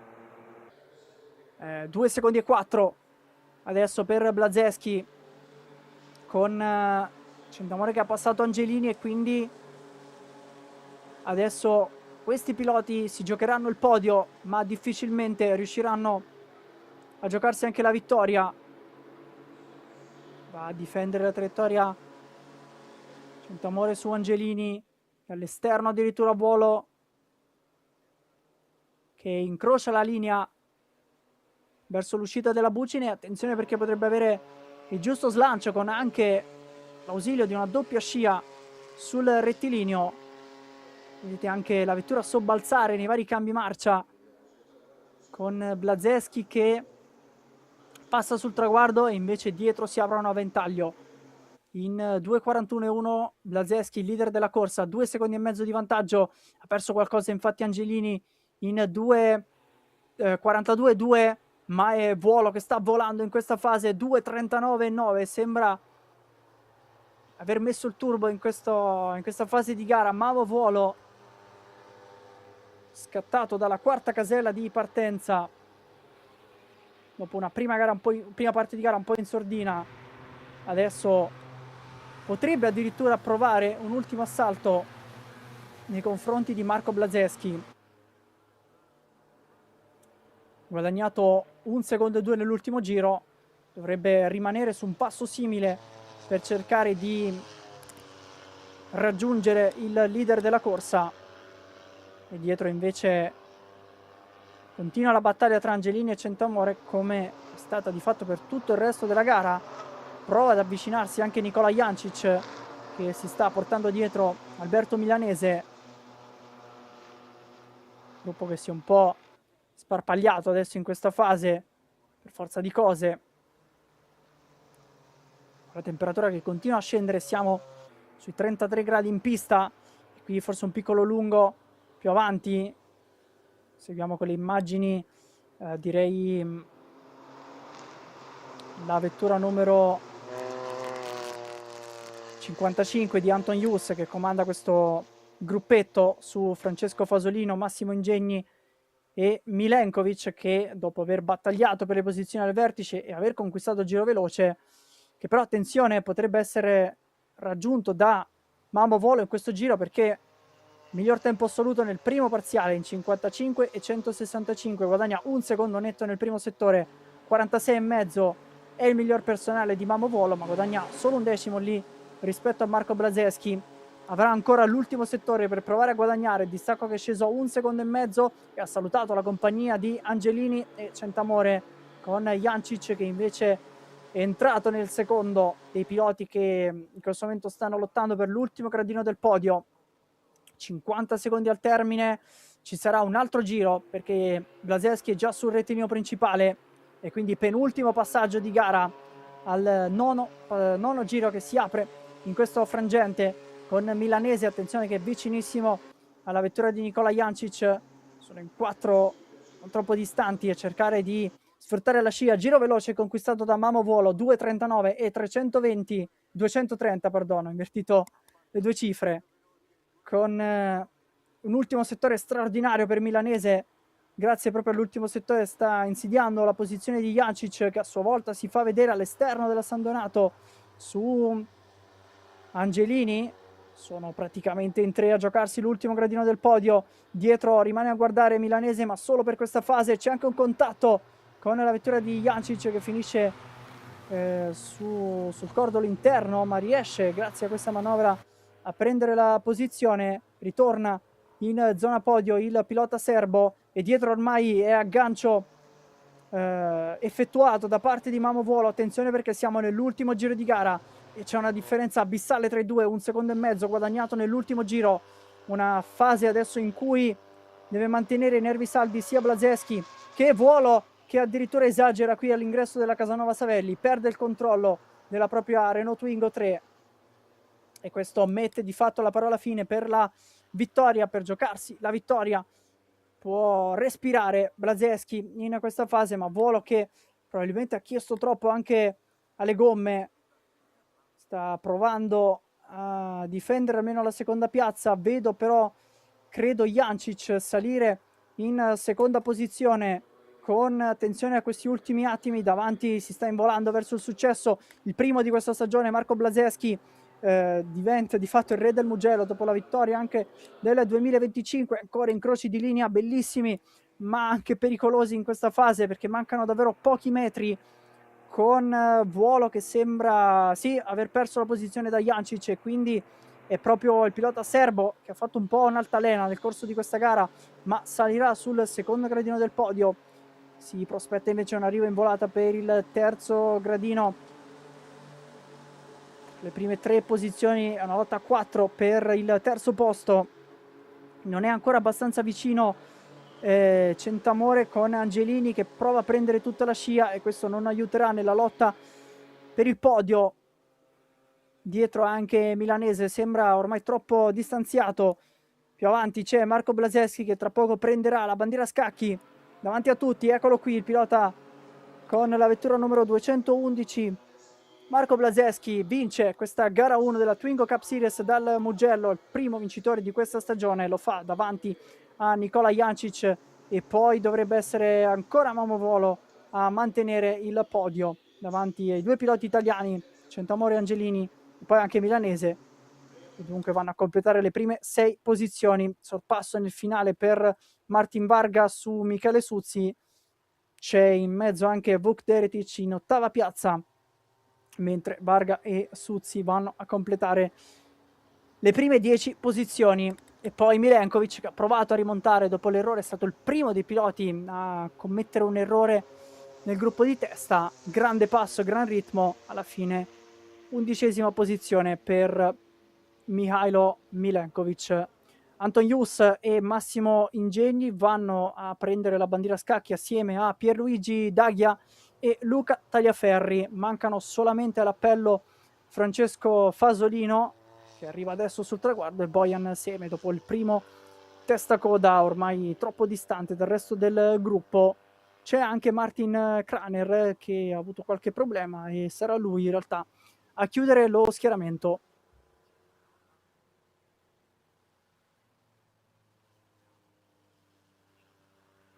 Ed ecco adesso i piloti che affrontano lo shortcut proprio tra la Savelli e l'ingresso in pit lane, per tornare immediatamente in zona podio per quanto riguarda Blaseschi, Jancic e Mamo Volo. Ascolteremo ovviamente le parole dei protagonisti di questa prima gara della Twingo Cup Series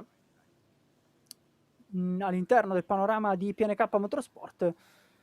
Tra le 3 campionati partner troveremo invece nella giornata di domani, ritroveremo la Alfa Revival Cup, che va a celebrare il marchio del Biscione con 60 minuti di gara, un format di fatto analogo a quanto vediamo anche nel campionato italiano autostoriche. Rivediamo allora gli highlights in pista di questa Twingo Cup Series, di questi 25 minuti di gara. La pole position, partenza da fermo di 18 protagonisti, qualche difficoltà in partenza invece nella parte centrale del gruppo. Davanti partiva Nikola Jancic, che ha provato a mantenere la testa della corsa nelle prime fasi, insidiato invece da Mihailo Milenkovic. Una lotta tra questi due che si è infervorata soprattutto nella prima parte di gara. È rimasto un po' a guardare Marco Blaseschi prima poi di affondare il colpo, e soprattutto approfittando dell'errore di Milenkovic nella prima parte di questa gara 1. Di rimonta invece sia Centamore che Angelini. Questo è il primo contatto con il testacoda di Bojan Seme, che è tornato fortunatamente in pista, e quindi abbiamo evitato e scongiurato anche una safety car. Qui in 4 invece verso la staccata della San Donato, con Blaseschi costretto a cedere all'interno su Deretic, che per un frangente si è trovato anche in testa alla corsa, paiato assieme a Nikola Jancic, entrambi poi protagonisti di un'escursione, di un errore. Questo ha permesso a Blaseschi di prendere il comando, non prima però di aver attaccato qui dopo le Biondetti proprio Nikola Jancic. Ha preso qui già il comando, per un paio di giri si sono scambiati le posizioni al vertice. Questa lotta serratissima in un gruppo di ben 7 vetture, più distante anche il milanese che cercava di avvicinarsi alle posizioni al vertice, battaglie che hanno rallentato il ritmo e questo ha permesso anche a milanese di riaggiungersi in coda al gruppo e poi volo contro Jancic, questo è il momento però del testacoda, la perdita di controllo della vettura per Mihailo Milenkovic e lo ha riportato di fatto in fondo al gruppo, registrando poi il giro veloce dato nelle mani invece nel finale di Mavo Volo, una rimonta che si è fermata però sino alla 11ª posizione. Qui un'altra sbavatura nel side by side a Casanova Savelli per Vucedic, bravo a mantenere comunque il controllo, ma anche lui deve lasciare le posizioni di testa come Alberto Milanese. Davanti invece gestisce il ritmo Marco Blaseschi alle prese con Nicola Jancic, ma in questo ingresso alla Casanova Savelli finisce lungo il pilota serbo e quindi ne approfitta Blaseschi per prendere il largo. Battaglia invece tra i piloti italiani Centamore e Angelini, alla quale si è aggiunto poi Nicola Jancic nel finale, un duello che aveva già visto protagonista Mamo Volo, che ha provato ad avvicinarsi e ci è riuscito perché è arrivato davvero vicino al leader della corsa, ma qui perde il posteriore all'ingresso di Casanova Savelli dopo una serie di giri veloci impressionanti.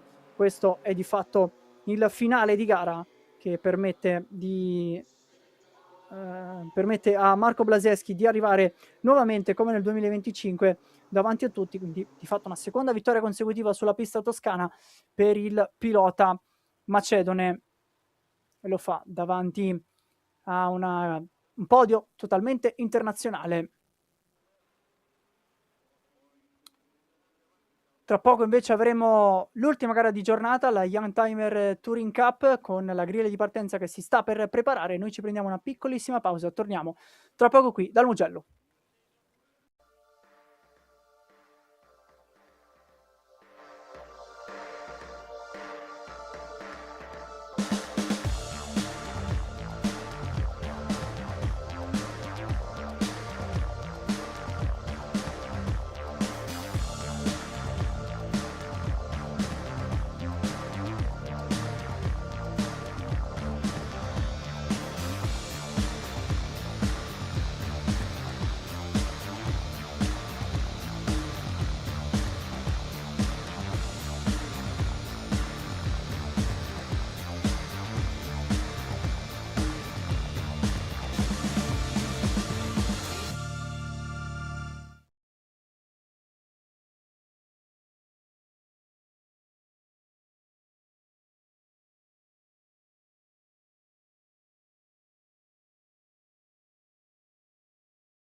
Anche la Youngtimer Touring Cup è pronta ad aprire le danze nella propria stagione 2026 dopo un grande ritorno con tanti protagonisti al termine del 2025 nella tappa di Misano. Andiamo però in griglia di partenza da Eleonora per ascoltare le voci dei protagonisti. Sì, qui siamo pronti sulla griglia di partenza, i piloti sono pronti e già schierati. Il primo dello schieramento è Sergio Galbusera, numero 7.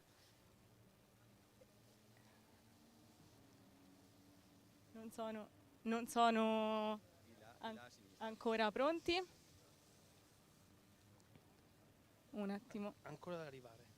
Un attimo di attesa, il pilota sta arrivando.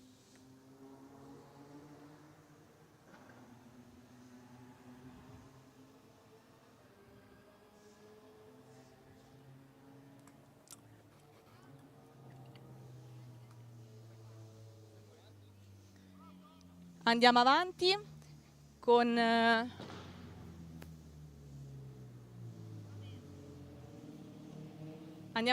un altro pilota. Sei pronto per questa gara? Prontissimo.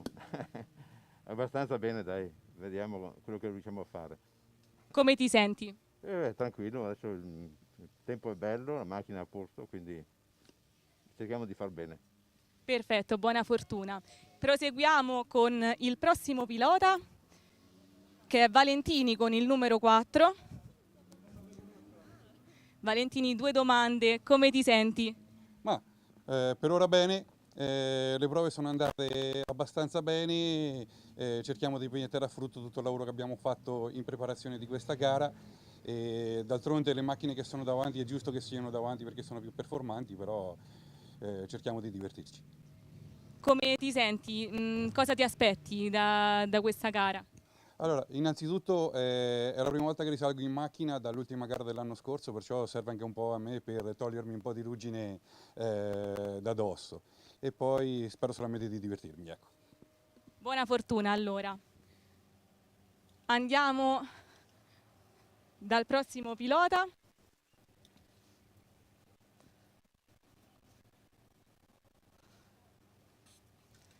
Galbusera Sergio. Ti senti pronto per questa gara? Sì, mi sento pronto e sono anche contento perché è la mia prima esperienza in questo campionato. Prima facevo Coppa Italia Turismo, invece nelle Young Timer Touring Cup è la prima esperienza. Non conosco bene gli avversari, sicuramente sono molto validi e devo cercare di interpretare al meglio sia la pista e sia le loro potenzialità. Perfetto, buona fortuna. Passiamo al prossimo pilota, ovvero Federico Borretta.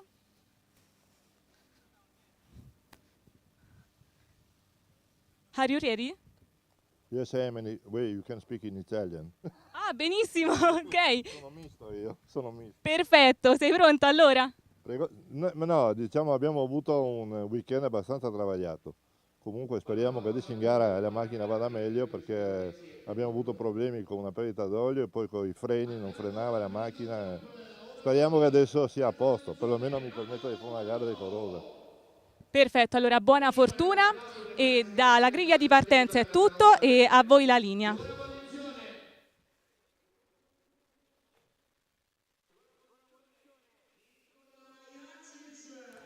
Grazie Eleonora, dunque riprendiamo la linea in cabina di commento per raccontare l'ultima gara di questo sabato pomeriggio che ha aperto le danze tra i campionati di PNK Motorsport con la Youngtimer Touring Cup che torna ad essere protagonista dopo la conclusione a Misano nel 2025, la doppietta di Arturo Pucciarelli, assente purtroppo dall'entry list di questo weekend. Ritroviamo però in macchina Federico Borret che è un po' ansioso forse prima di questa partenza per le condizioni della propria BMW M3, ex campione di questo campionato nel 2024. Il titolo del 2025 invece è andato nelle mani di Rino De Luca, che abbiamo ascoltato proprio in apertura sulla propria inconfondibile ormai Honda Civic. È una Youngtimer Touring Cup che vede anche nuovi protagonisti e volti che ritroviamo, che abbiamo invece vissuto sempre su questi schermi ma in altre categorie, perché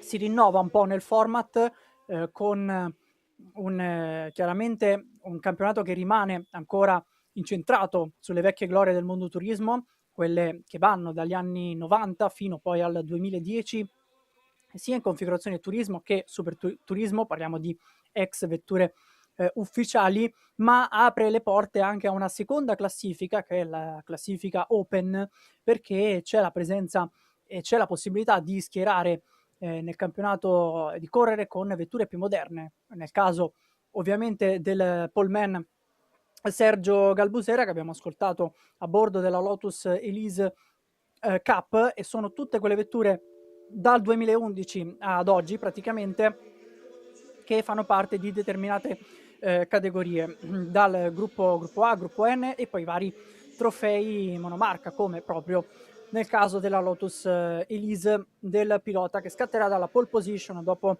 una qualifica che l'ho visto primeggiare grazie a un primo tempo concluso in 2:05 e 318, soli 2 decimi e mezzo su Federico Borret. Vedremo se la BMW riuscirà a tenere nel corso di 25 minuti di gara, anche per regalarci un po' di emozioni e battaglie per la vittoria assoluta. Dietro poi sarà un affare tra Giulio Valentini e Rino De Luca in seconda fila, con da una parte Valentini che è tornato in macchina proprio dopo gli ultimi appuntamenti del 2025 sulla propria Leon Supercoppa, che è un'altra delle vetture appartenenti a una generazione precedente, ma sempre all'interno dei monomarca, mentre poi Rino De Luca, campione uscente ovviamente con la Honda Civic E1 2000, ex vettura del campionato turismo italiano, gruppo E1 2000 per quanto riguarda la vettura numero 79,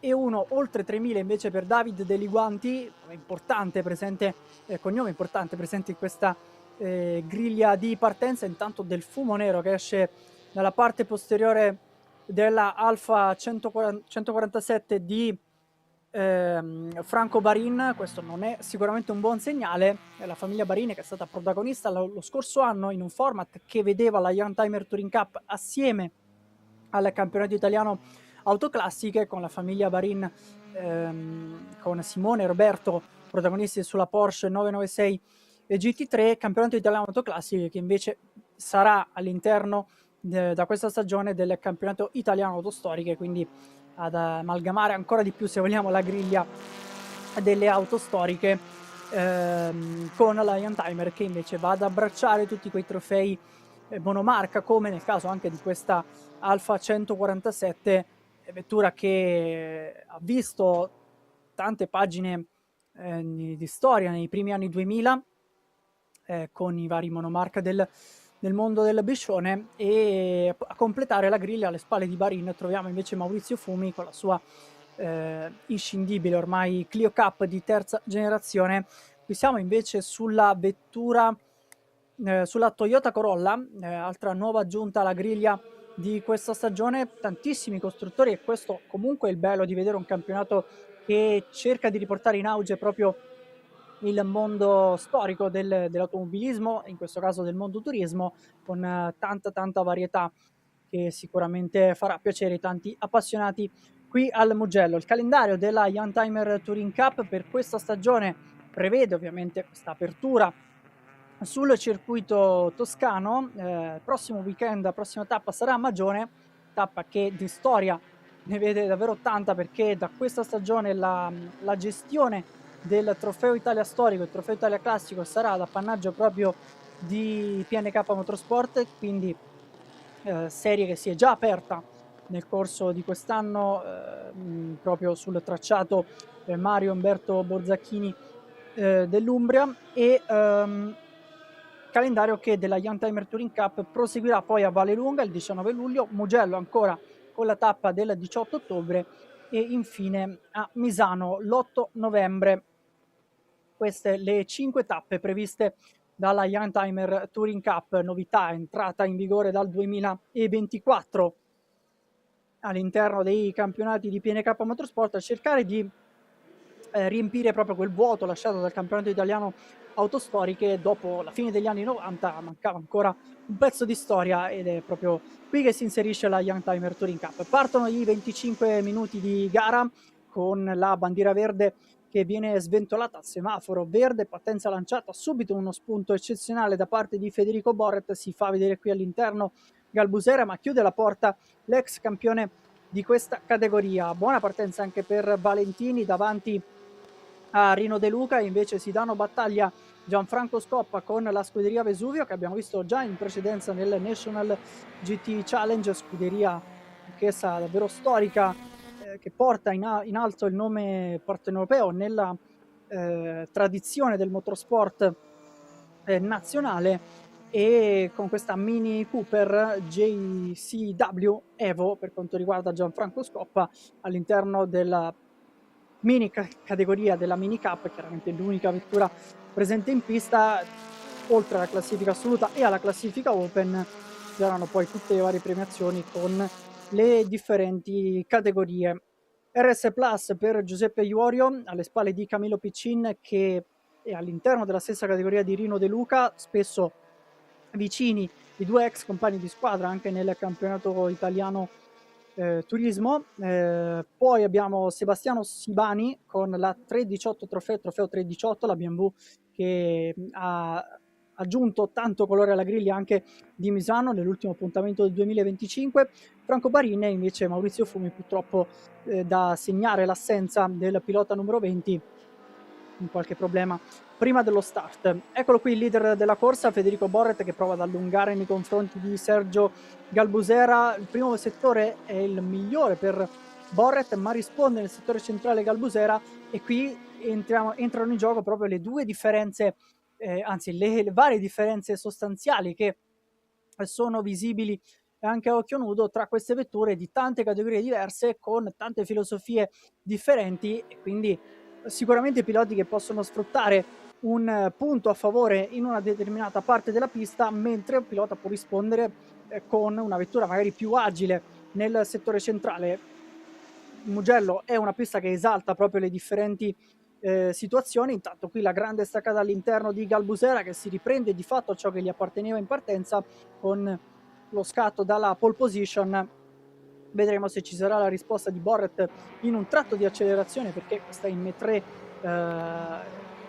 di Borret che ha un po' di problemi almeno in fase di frenata, almeno per quanto ci ha raccontato proprio il pilota italo inglese, ma comunque ha un grande spunto, grande velocità sul rettilineo principale, miglior settore assoluto anche nell'ultimo parziale per Galbusera.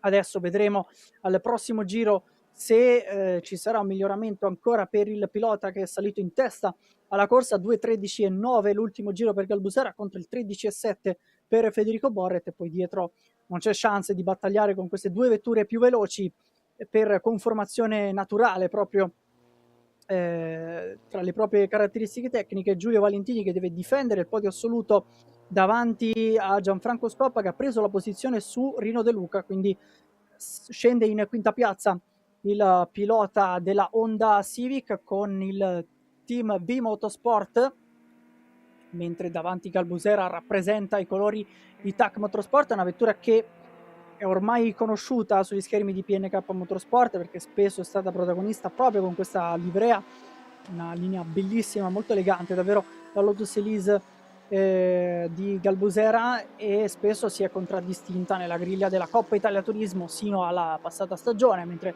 in questa stagione entra a far parte proprio grazie a un nuovo regolamento nella Youngtimer Touring Cup. Temperature che invece sono calate a picco in questa fase finale della giornata, siamo ormai vicini anche al tramonto, e quindi modo anche scenografico per finire questa giornata e per i piloti della Youngtimer Touring Cup per affrontare la propria gara. 2 minuti 06 e 767, questo è il miglior giro registrato da Sergio Galbusera. Prova a rispondere Borret, ma paga 1 secondo e 2 in questo giro.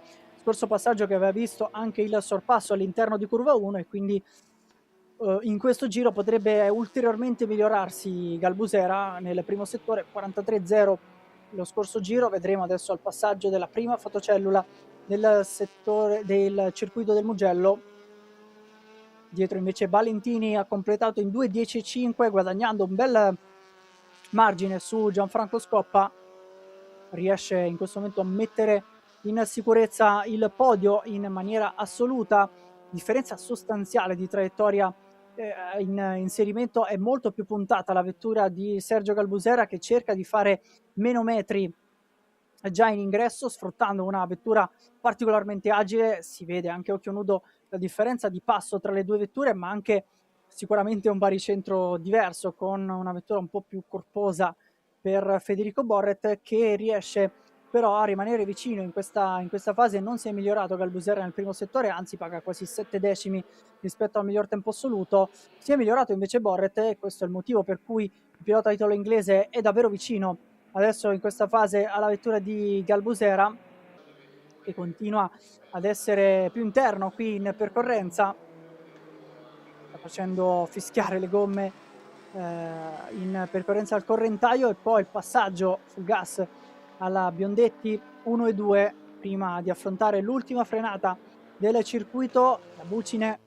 che riporterà i piloti sul rettilineo principale, dove sfoderare tutti i cavalli a disposizione, vetture che hanno sicuramente tanti chilometri percorsi alle spalle, ma riescono ancora a dire la loro come cavalleria e come prestazioni. Stavolta in 2.07.1, e invece è Federico Borret che si migliora e porta a casa il giro più veloce, e grazie a questo prova ad insidiare Galbusera sul traguardo. 2.06.748, migliora di pochi millesimi. Galbusera però risponde alla San Donato, e qui rischia anche di spezzarsi il gruppo, perché Borret è stato costretto a rallentare poi in percorrenza di curva 1, con Valentini che non si migliora ma rimane più veloce rispetto a Gianfranco Scoppa. Cercato e pescato qui dalle immagini, vi ricordo sempre e ringrazio anche tutta l'equipe che lavora dietro le quinte per la messa in onda e poi il coordinamento con la regia, e ovviamente vado a ringraziare anche Eleonora, che poi ritroveremo nel post gara della Young Time Touring Cup, e chiaramente ci accompagnerà in tutta questa stagione, dove potrete seguire i vari campionati di PNK Motorsport sempre in diretta sul canale YouTube e canale Facebook, ma ritroverete anche per magari più distratti tutte le varie gare caricate on demand, e quindi la possibilità di non perdervi davvero un minuto di azione di questa stagione, che si apre proprio qui dal Mugello. Tra le varie piste affrontate quest'anno, l'abbiamo detto anche in apertura, la novità di un allargamento dei confini per quanto riguarda i campionati e le serie di PNK Motorsport, perché si andrà sia in Francia con il National GT Challenge sul circuito del Paul Ricard, che in Spagna sul circuito di Navarra, per quanto riguarda la partnership stipulata tra PNK Motorsport, la Clio Cup Italia e la Clio Cup Spagna, la compagine che arriverà invece a Vallelunga il 19 di luglio. Ma sono davvero piste eccezionali. Se avete una possibilità in un weekend di arrivare sul posto per assaggiare anche le emozioni e il rombo di queste vetture, oltre al grande spettacolo e intrattenimento offerto all'interno del paddock, c'è la possibilità di visitare autodromi come quello del Mugello, circuito di Magione, pista di Varano invece, poi si andrà a Vallelunga nella parte centrale della stagione, si ritornerà al Mugello prima di affrontare il gran finale a Misano. Intanto qui ancora continua la battaglia tra Galbusera e Borret, si fa vedere sempre in curva 1 Federico Borret, segno che comunque possa avere un po' più di velocità di punta rispetto proprio a Sergio Galbusera, ma qui nel tratto misto fa la differenza la Lotus di Sergio Galbusera. E quindi dicevo che poi il calendario si concluderà con la tappa di Misano a novembre. Ci sarà invece una gara extra calendario ancora a Vallelunga, con il ritorno della 2 ore di Roma, la gestione affidata proprio al team di PNK Motorsport, sempre capitanato in maniera eccezionale da Sergio Peroni. Qui inquadrato Gianfranco Scoppa proprio alle spalle del podio, 16 secondi 8, però in realtà 7 secondi tra Valentini e Scoppa, poi sono appunto 17 secondi tra i primi due e Giulio Valentini. Un'altra BMW in pista è quella di David Degli Guanti, che è all'interno della stessa categoria di Federico Borret, e quindi abbiamo un raffronto diretto tra queste due vetture non uguali ma comunque simili. E intanto qui purtroppo sembra procedere lentamente l'Alfa di Franco Barin, numero 58, la 147 JTD, che continua di fatto dal giro di formazione a cacciare questo fumo nero dalla parte posteriore, dallo scarico posteriore della vettura del Biscione. Procede lentamente perché l'ultimo giro è stato in 2.46,9, adesso non sembra migliorarsi, era il miglior personale per Barin. Speriamo possa comunque concludere la corsa. Qui forse anche un po' di fastidio in queste fasi di doppiaggio con il fumo nella parte posteriore, il doppiaggio affrontato da Gianfranco Scoppa e successivamente sarà la volta di Rino De Luca e David De Liguanti, che sono separati da 1 secondo e 2, quindi oltre alla coppia di testa è la parte del gruppo più ravvicinata. Vedete come De Luca abbia dovuto scartare verso sinistra proprio per questioni di visibilità e anche per non tamponare chiaramente la vettura di Varin che si stava facendo da parte. Intanto ha ritoccato il giro veloce Galbusera e ha rimesso un po' a distanza di sicurezza Federico Borret. 2.06.541 il nuovo passaggio più rapido, qui inquadrato Rino De Luca sul traguardo in quinta piazza, 3 secondi e 2 da Gianfranco Scoppa, 1 solo secondo e 2 di vantaggio su David De Liguanti. Due girano praticamente in fotocopia, 2.12.8 il miglior passaggio per De Luca, ma l'ultimo giro equivale a un 13.7 che è 2 decimi più lento rispetto al tempo registrato da David De Liguanti. Eccola qui la BMW con una livrea che riporta comunque colori molto simili a quella di Federico Borret e vanno a richiamare anche i colori del marchio M, del marchio della casa dell'Elica, ma comunque molto simile proprio a quella di Federico Borret, che risponde ancora nel primo settore, 42.8, guadagna 2 decimi e mezzo su Sergio Galbusera. Qui ancora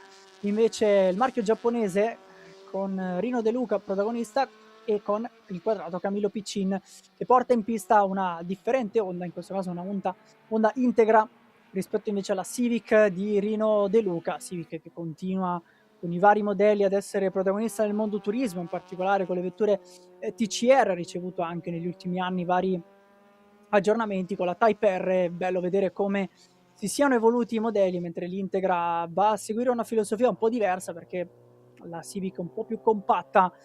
Qui Piccin che sta remando un po' con il volante, lo vediamo da queste immagini, sta provando probabilmente a mettere un po' in temperatura anche la parte interiore e delle gomme. Passiamo invece alla Toyota Corolla, che a proposito di Mondorelli, chiaramente non con questo modello ma un'altra vettura davvero storica, sempre appartenente al mondo delle JDM, nel mondo dell'automobilismo giapponese. Intanto ancora un testa a testa davanti tra Galbusera e Borret, perché si era migliorato Galbusera in 2.06.467, ma ha risposto Federico Borret per riportarsi a mezzo secondo dal leader in 2.05.763, nonostante qualche difficoltà, insomma, che ci ha raccontato ai microfoni prima della partenza.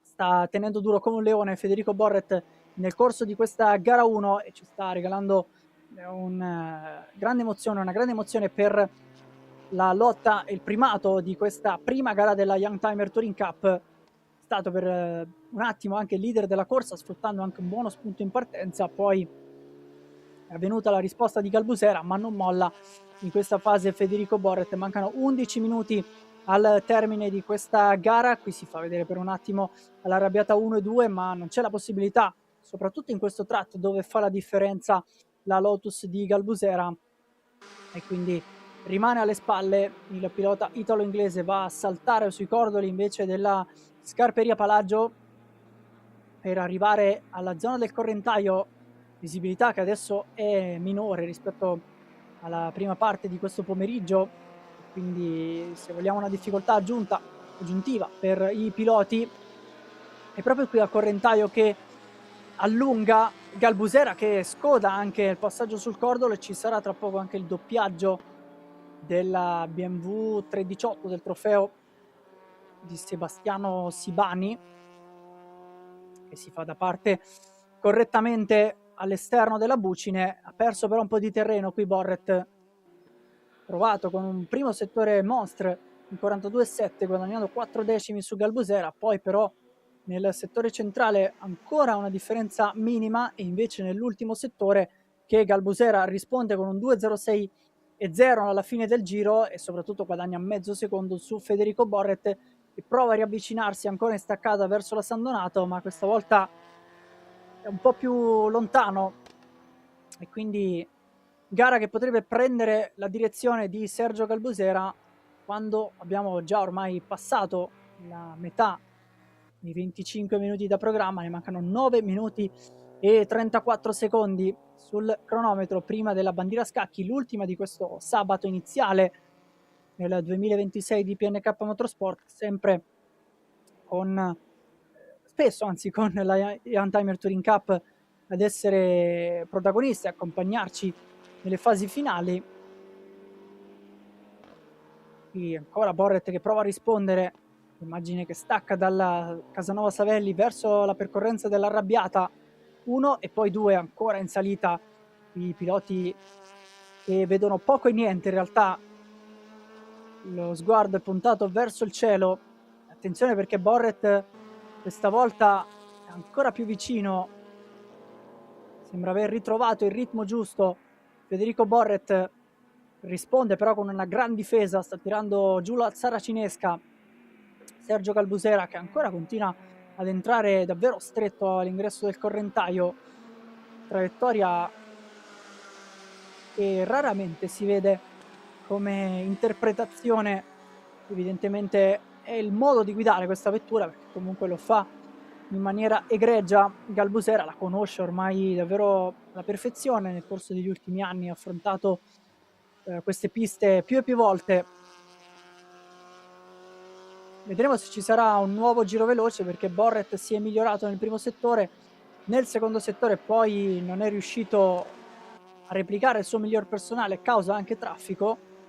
Nell'ultimo settore fa la differenza Galbusera e continuano a girare sul piede del 2.06, 2.058 addirittura per Borret, che guadagna qualcosa.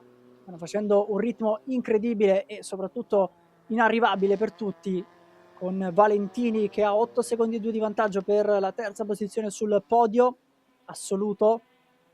Sono tutti leader di classe nelle prime 5 posizioni, segno di quanto sia davvero variegata la griglia. Attenzione perché davanti c'è la vettura di Bahrain che sta per essere doppiata nuovamente, fortunatamente sta proseguendo nel corso di questa gara.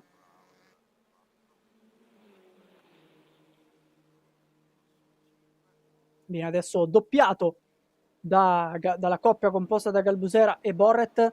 Ultimi 7 minuti di gara, vedremo se ci sarà un esito diverso da quello che stiamo affrontando in questo e apprezzando in questa fase centrale della gara. Dopo 8 passaggi Galbusera ha preso il comando e Borret non è mai riuscito a rimettere il muso davanti, ma in realtà non si è mai allontanato oltre il secondo e mezzo, quindi è una gara ancora tesissima. È proprio in questo tratto che i due hanno un tempo finale simile nel settore centrale, ma con traiettorie davvero diverse. Poi dal correntaio alla bucine una lunga percorrenza che permette a Galbusera di allungare, ed è forse questo il tratto in cui riesce a mettersi un po' al sicuro nei confronti di Borret sul rettilineo principale. Qui frenata della bucine in discesa con una curva che presenta anche un leggero banking positivo, vie di fuga poi modificate nel corso degli anni con l'inserimento di una parte in asfalto nel 2015 da parte dell'azienda Dromo. Poi il passaggio sul traguardo con le colline sullo sfondo e con le immagini verso curva 1. Questa volta Borret mette davanti la vettura e in maniera decisa va a difendere poi la traiettoria più interna, ma c'è una sbavatura del pilota italo-inglese in uscita dalla San Donato. Ne approfitta Galbusera per riportarsi davanti a tutti, soli 8 millesimi a favore di Borret al passaggio sul traguardo, e quindi dovrebbe essere anche un segno questo per gli ultimi giri. Adesso c'è un po' di traffico da smarcare per entrambi, con Piccini che si è già fatto da parte. Manca invece il doppiaggio della Toyota Corolla di Giuseppe Iorio, che peraltro ha proprio superato Piccini nell'ultimo giro, guadagnando la 7ª piazza. Più avanti dovrebbe esserci dei Liguanti a 1 minuto, guadagnano però solo tra virgolette 12 secondi al giro rispetto alla vettura di De Liguanti, quindi potrebbe essere finita così in realtà la fase di doppiaggio.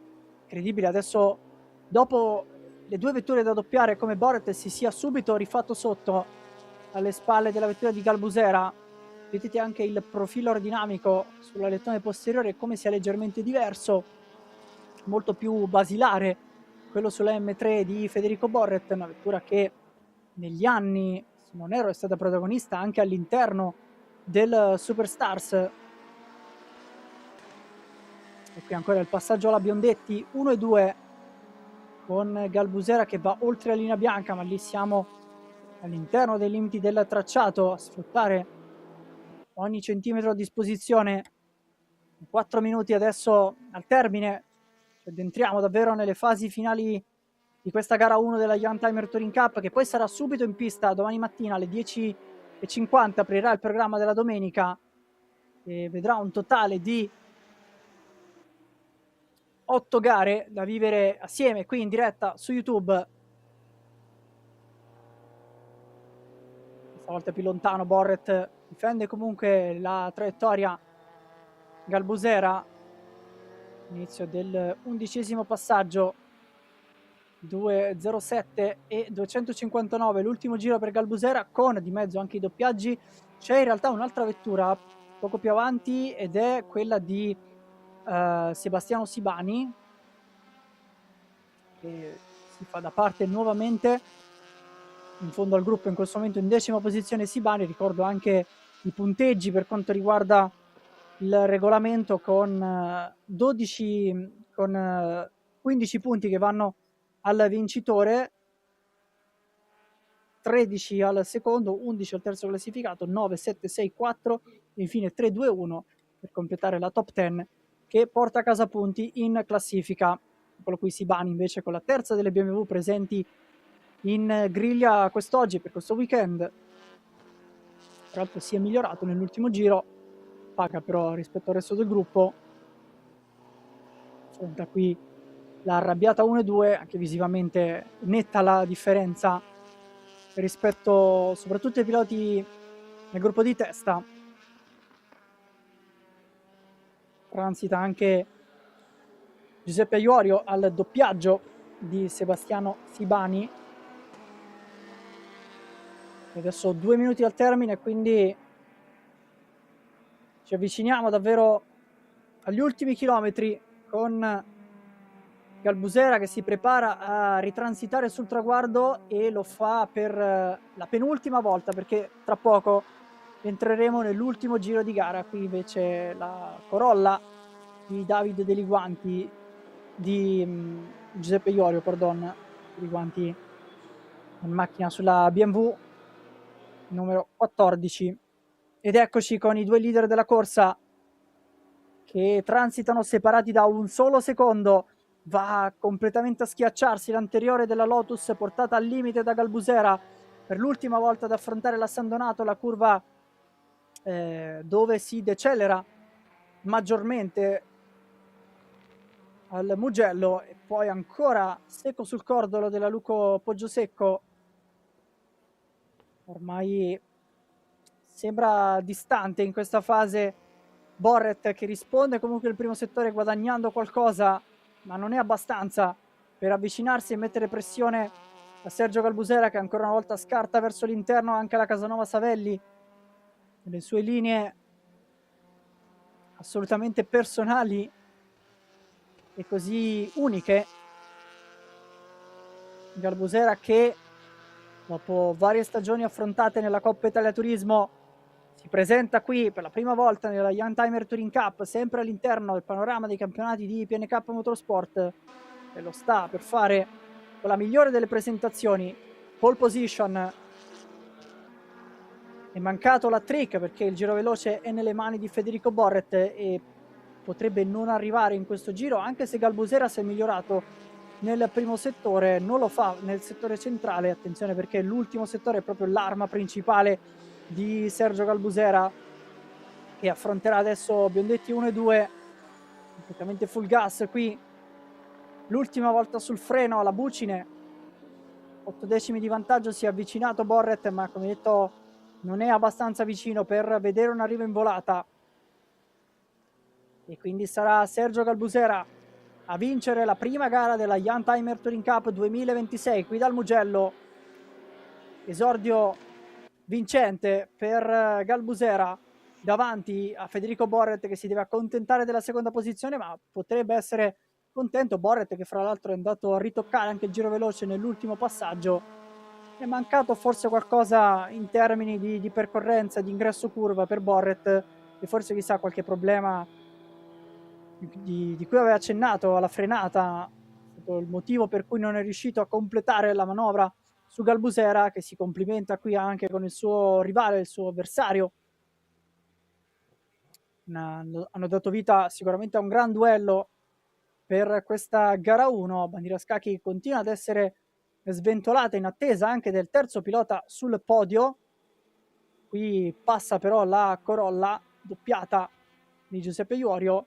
Tendiamo Giulio Valentini con la Seat Leon, che arriverà con un minuto di ritardo, sì, ma sul podio, e ovviamente leader anche della propria categoria.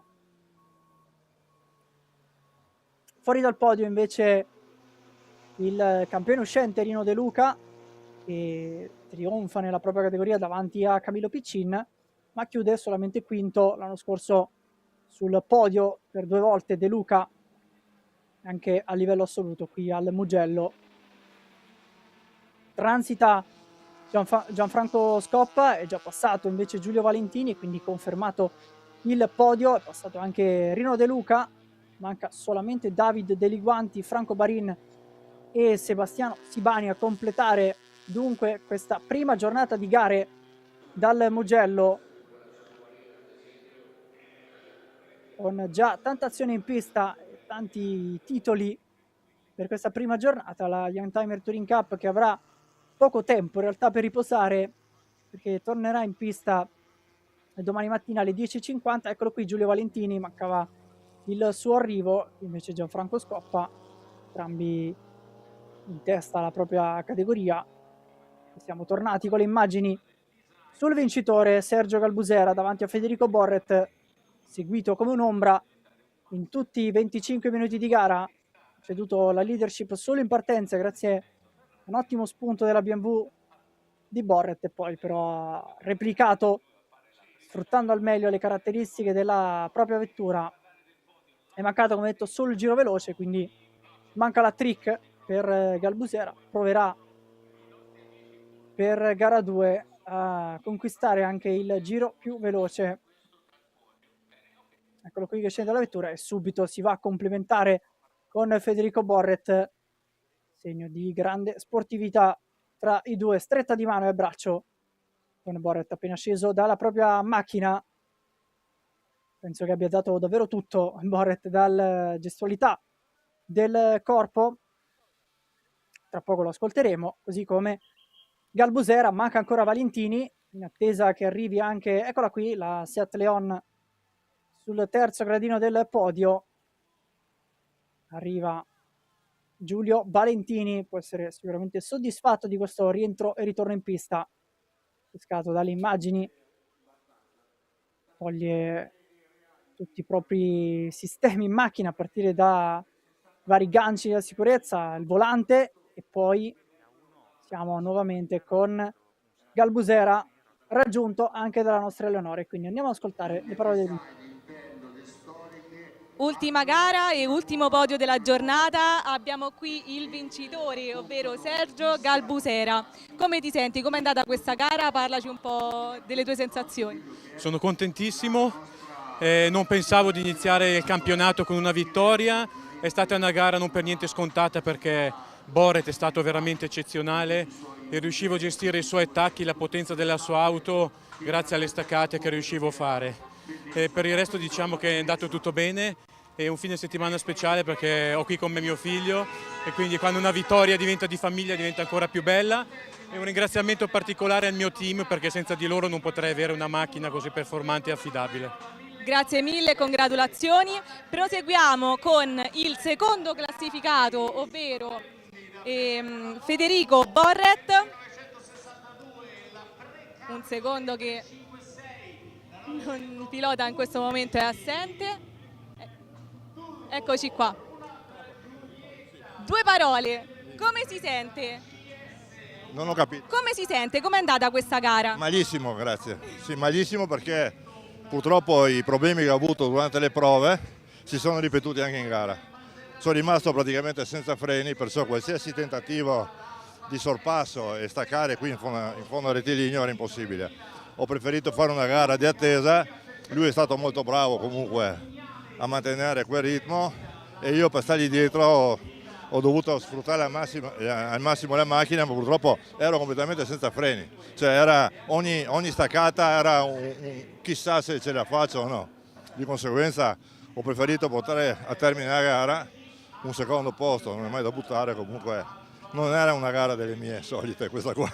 Comunque è sempre un secondo posto, non si sente soddisfatto? No, per niente, dico la verità. No, perché purtroppo quando la macchina non ti dà la sicurezza non puoi dare, cioè il tuo massimo non lo puoi dare perché è controproduttivo e vai a rischio di fare dei danni a te e anche agli altri.